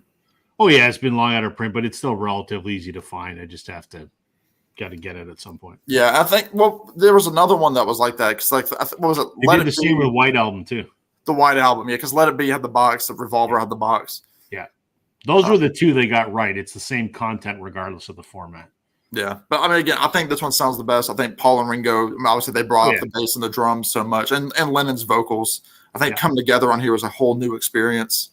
So, this is my last one. 2019, Abbey Road. Love it, man. Chance, how you doing, my friend? Welcome. Hey, Chance. Welcome. Where are we here? Darren. My opinion, the 90s OGs are overhyped. I have Ben Folds 5, Lenny Kravitz reissues, and they're stellar. Yeah, I mean, there's some that are overhyped. There's some that are good. There's some I'm just thankful to have on the format. So, where are we here? Darren's got the 4 vinyl of Madman. It's incredible, especially the demos and the live stuff. John wishes they would do the same with Tumbleweed. Yeah, they reissued. What was it? They reissued. Was it Honky Chateau? They gave it like the 2-disc treatment, and I thought they were going to do it with Goodbye Yellow Brick Road because that came out with the same year as Don't Shoot Me, I'm Only the Piano Player, and they put, I think, a Record Store Day reissue of Don't Shoot Me, and I was for certain, I thought for sure that they were going to put out a full box set of Goodbye Yellow Brick Road because that's the one that everybody wants from the Elton catalog, but they didn't. They never put out anything really.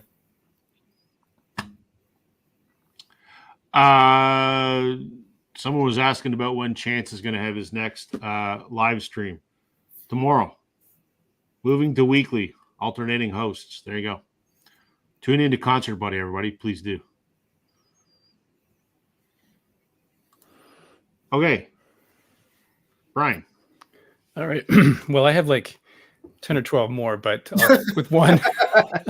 do a twofer. I'll do it. Well, I'll think about it. Or 3 for 4 for whatever. Rapid fire.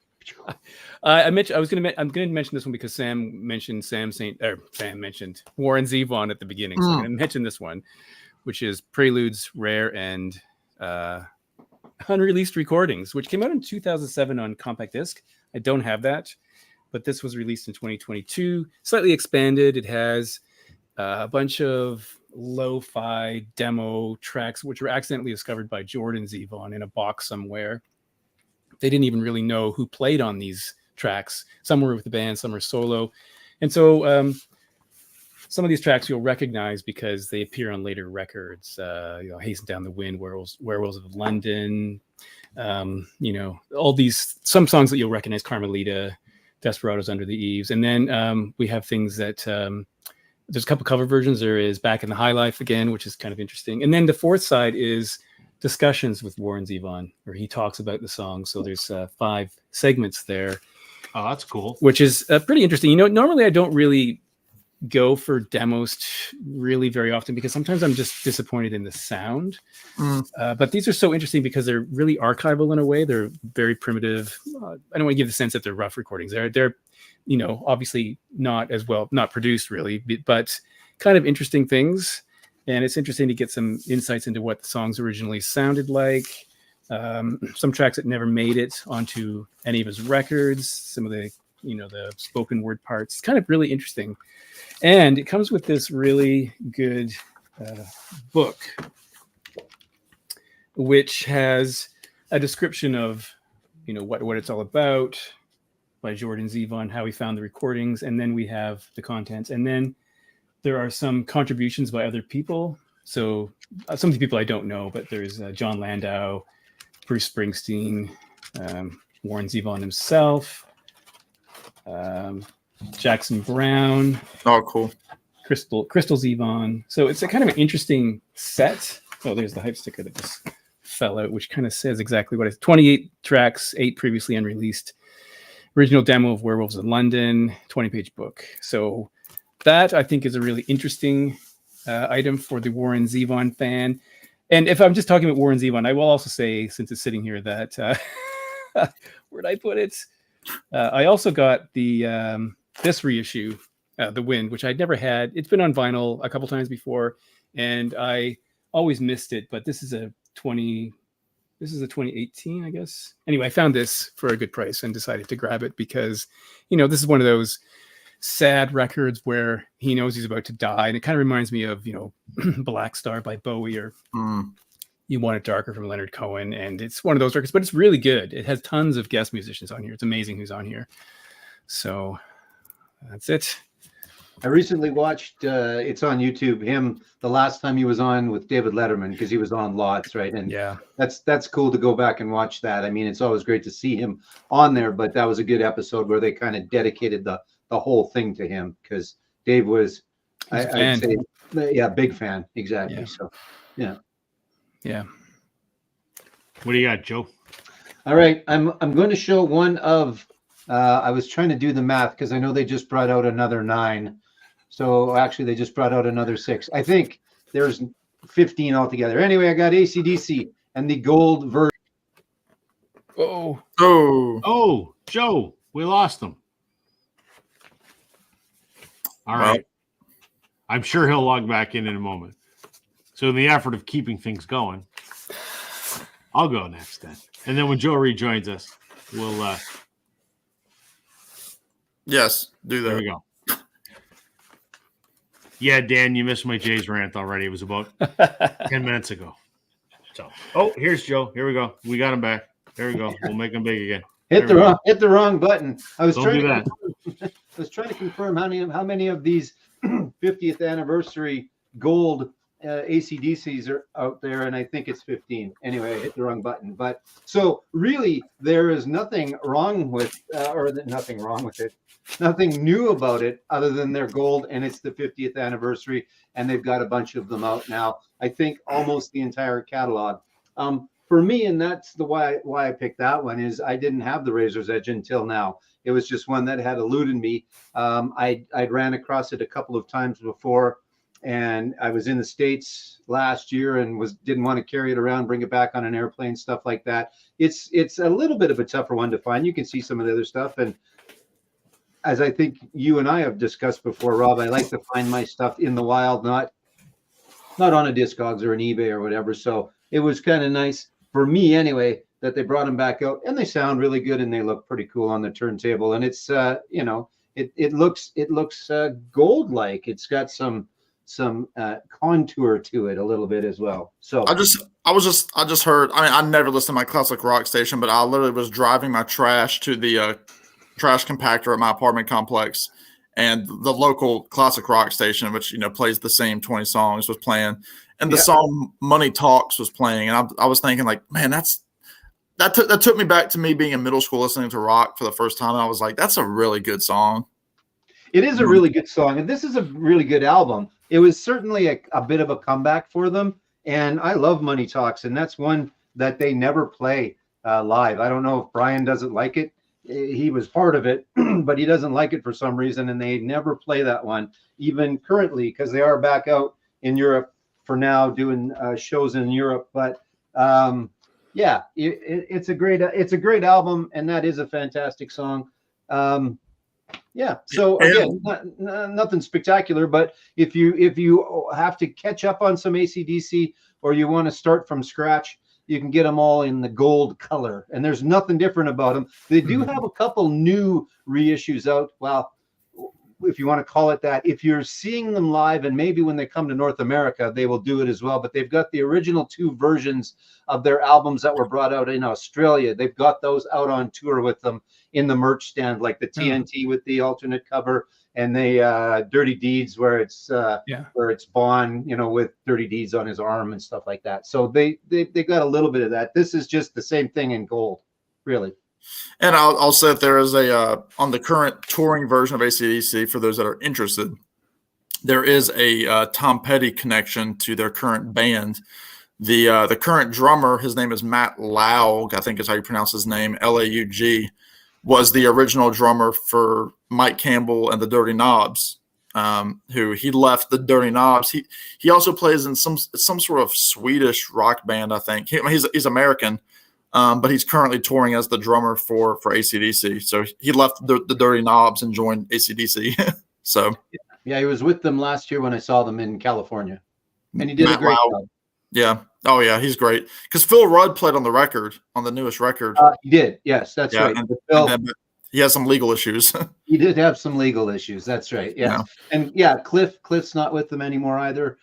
Cliff was on the record, but anyway, on and he played at the festival last year, or earlier this year, when they kind of had their first reunion. Yeah, he was Brian Johnson. Yeah, he was at Power Trip last year. They were good. They were very good. Yeah. Okay.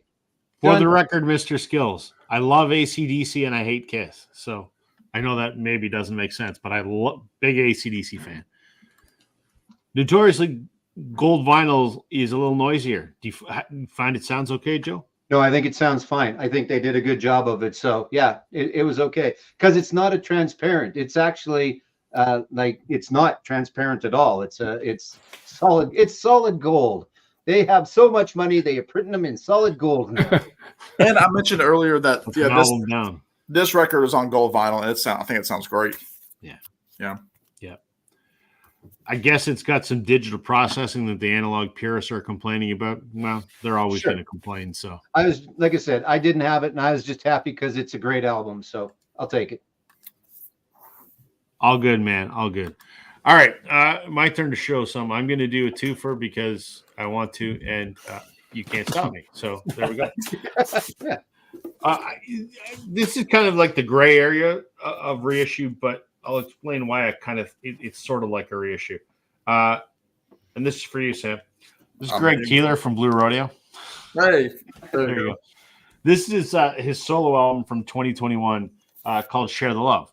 And it is, I would say it's probably Greg's most accessible of his solo albums, because some of his stuff is a little bit out there. Because what he does solo is not like what he does with Blue Rodeo. But anyway, he put this out, and it's fine. It's very good. It's, kind of what you would hope to get out of Greg. And then later that year, for Record Store Day, the album was reissued in this format. And what's different about this, and it's a reissue, but it's not. That's why I say it's in a gray area. But I think I love what they did about it. So this is the Lost Cause sessions. So he recorded this at Lost Cause Studios, which is his studio at his house. And he recorded this live off the floor for a video. No, that's not. I have the story backwards. This is the album that he was going to release, and then what they did is they shot a promotional video of them playing the album live at Jimmy Boskill's studio, and the live off the floor version sounded so good. That was how the studio album was released, and then they released the original studio album recording as a Record Store Day release. So it's kind of a reissue, but it's kind of not. And they sound different. but just kind of a cool spin on a reissue. And the last one I'm going to close out with is a reissue that I wanted on vinyl for so long. It's a 20-some-odd-year-old record, and I've shown this many times before. I don't know that I've shown the one version, though. Permission to Land by The Darkness. I'll cover up the naked lady there. Great album from 2000 and, I don't know, early 2000s. Love this. The originals are crazy expensive from back in the day. This is the reissue. They did a black one. They did a blue vinyl. This is the blue vinyl one. But what I really like about it is they also released this version, Permission to Land Again. And this is the album, but it also has a second LP of demos and studio takes. And then there's a singles and B-sides version disc. And then there's a live at Nebworth disc. And then there's a live at Astoria disc. So this is an album that I love with a whole bunch of extra goodies, which just made the reissue for me just an absolute home run as far as I'm concerned. So there we go. Justin Hawkins rides again. He does. Justin Hawkins, the lead singer, has an amazing YouTube channel where he gives his musician's perspective on other songs of the day, shall we say. So quite an interesting listen. He's a certain persona on stage, and certainly I think the opposite persona on his show. He's a very well-spoken, very knowledgeable musician. So yeah. So let's see here. Chance of being a smart ass. What? It's a drinking game every time I say Blue Rodeo. I can't be passionate about a band. Whatever. There's your chance. Fine. Finish my water there. No. I heard the AC/DC 50th sound great from people that own them, but that's the complaint I've had that you've read about it. It sounds too good. Interesting. Taylor Swift's version considered reissue? I don't know. Awesome comment. Whatever. I mean, I'm no Taylor Swift expert, so. Yeah, he hates her. Yeah. All right, gentlemen, that's kind of the 2-hour mark. So we should go around the horn and just you want to promote your channel, let someone know what you put out recently if you want to, what you got coming up, get folks excited. Brian, you were our last minute guest, so you get to go first. Righto. So I did a purge video this week, which is kind of funny because a lot of those things I didn't like anyway, and they were just sitting here for years in a bin. So yeah, I'm getting rid of stuff. I'm going to look through, and I am purging a few things because I'm running out of space. So that's coming up, part 2. What else? God, I don't even know what. I don't have a plan. I mean, that's the next one. So let's leave it there. That's the next video. Well, Maybe next video. We're probably going to make some kind of a video next week. You might. That is true. Since you're the organizer, you might want to. Oh yeah. So our friend Ben Rankins will be in town from Australia. His channel is called Ben Rankins, if you don't know him. And I've tried to get a few local VC celebrities to come to Toronto on the 12th. So we are going to, I don't know exactly. Well, I think I know who's coming, and we don't have a specific time and place, but we are meeting up. So there will likely be video shot at this event, probably. Maybe in a record store, maybe after. And that should appear somewhere. So hopefully that all works out. Ben is currently in Vancouver area and has met up with Jack, the Vinyl Martinis, and another YouTuber. I forget his Eric. Can't remember his last name now, but he's working his way this way on his way to New York. So that's the big event next week. Yep. I'll be there. I'm looking forward to it. Yep. Joe, what's up? On my channel, not much as of late. You and I have discussed this a little bit. I just, it's not that I haven't had the time. I just haven't had the time for my own personal one because I've got the record store going and I'm. Why don't you plug your record store channel then? Sure. Yeah. It is called On a Vinyl, ONA Vinyl, and you can just search that. That'll come up in YouTube. I'll put a link in the description. I'll put a link in the description later on. Thank you. I appreciate that. Yeah, just a local shop that I opened up in the last little while, a store within a store, and we're trying to make a go of it. So I'm doing videos for that. I'm keeping it kind of, I used to be a little bit of a smartass from time to time in my videos. For those that have watched, I think you'd be aware of that. And I still try and have a little bit of fun in my videos, but I have to keep it a little more sane for the business aspect. So, I do some new releases and some things like that. So have a view if you get a chance. And other than that, I'm going to watch the Big Star documentary tonight based on Sam's album that he chose. And I'm going to keep working on my hitting. So you'll keep asking me to come up and join the big guys. And Joe forgot to mention, he is starring in this past Monday's episode of the Violent Community Podcasts. Right. That's right. Which everyone should check out. Joe joined me for an episode. Why don't you talk about it? I got lots of stuff. Well, and you know what? I watched it back. It's not a vanity thing. I don't know. Do you guys watch yours? I watch them back from time to time, especially when it's one like this. I'll watch it back to see A, what I said stupid, and B, what I might have missed that you guys said. But I watched it, and it's about soundtracks. It's Rob and I just talking about soundtracks, 45 minutes. And, we go through some of our favorites, and is it safe to say we kind of start off that it's a little maligned, our opinions on soundtracks, and I think it changes. I think so. And yeah, you got to watch it to see if it changes for the better or for the worse. Maybe I'm not sure, but it was a fun episode. It was great to talk about, and I enjoyed watching it back. Not because I was in it, because you were in it, but sure. But I think it's good, and it'll give you a little perspective on soundtracks that maybe you didn't have before. So yeah, that's just posted, and you can also listen to it on podcast where you get your podcasts. Yep. Videos on my channel, but if you want the audio version, Google, Spotify, Amazon, Apple, wherever you get podcasts.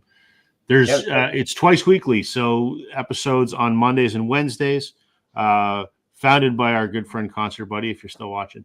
And it's a revolving cast of hosts. We all do 1 or 2 episodes a month and on a vast array of topics. So if you haven't checked out the Vinyl Community Podcast, I encourage folks to do. It's quite an entertaining listen, about 45 minutes, a couple times a week, if you want to do that. So, Sam, what's cooking? Just posted a few days late, my May music finds. Again, small batch of things, mostly gifts from people, either related to my birthday or just some pre-orders that I had. A couple of VCLT gifts from non-YouTubers. So I just put that up. I am hopefully either recording tonight or tomorrow. I hope. No promises that I'll post my concert review of Trampled by Turtles, who I saw last week with the opener was Lost Dog Street Band. So hopefully that'll be a concert review coming up in the next couple of days. And I'm also trying to figure out with our buddy Glenn Kellaway to do a bluegrass related video. I think a stream on his bluegrass channel, his second channel. We're just trying to figure out things to do. I have 2 trips, so this will also be my time to say that I will not be on the next 2 weeks. I'm going to be in Pennsylvania next week, and then I will be in Williamsburg here in the state of Virginia the following week with my extended family. So it might be a little slow on my channel, but those are 2 things that I'm working on. Again, hopefully Glenn and I can figure something out. He said the only night that he was free was tonight, and he said, but you have your stream. I texted Glenn this morning asking him to fill in, and he never answered me. All day. I literally 9:00 this morning. Hey, Glenn, what are you doing tonight? It's too big. It's too big. He's Mr. Famous now, Mr. 2 channels. But that's what I have going on. Again, there could be other things that happen, but I'm gonna guess that starting next week it'll be probably a little slow because I'll be either out of the state or out of town. So, as for me, the video for my chat with Joe's up on my channel. I don't know what this week's video is going to be yet. I film on Fridays and edit on Saturdays, so I in typical fashion, I'll leave it till the last minute. So I'm not sure what this week's video is going to be, but I've already got an idea for you, Rob. I think you should talk Giles Martin. Ooh. I think you should talk Giles Martin because you're on a Beatles kick. So I'd say you hold on to that train for one more week. I could. Yeah, I could. That's not a bad idea. Cheers. Not a bad idea. Yeah. You get a commission for that, right, Sam? 100%. That's the pay I was talking about earlier, Brian. It's double the pay. Yeah. All of my big YouTube money. But since we're talking about big YouTube money, I'm going to do this just because I can, because I'm hosting. Oh, I don't have it here. I haven't changed this one yet. Speaking of YouTube money, if you need record sleeves, everybody, you should go to vinylstoragesolutions.ca. Use the promo code Northern10. I get a little tiny piece of that. I mean, tiny piece of that, but hey, it gets me some free record sleeves. So. Shameless plug. Why the hell not? All right. As always, thank you, gentlemen, for joining me, and for folks that watched, thank you for spending a couple hours with us. We do appreciate it. No one we live with cares what we talk about, so we appreciate you folks tuning in for a couple hours to listen to us alleged experts babble about nothing. So thank you. We appreciate it, everybody. Brian, Joe, thank you for pinch hitting. I may call on you again because Sam's going to be away. So, who knows who's going to be joining me next week. But thanks, everybody, and have a great night. Bye, guys. Good seeing Bye, you. Everybody.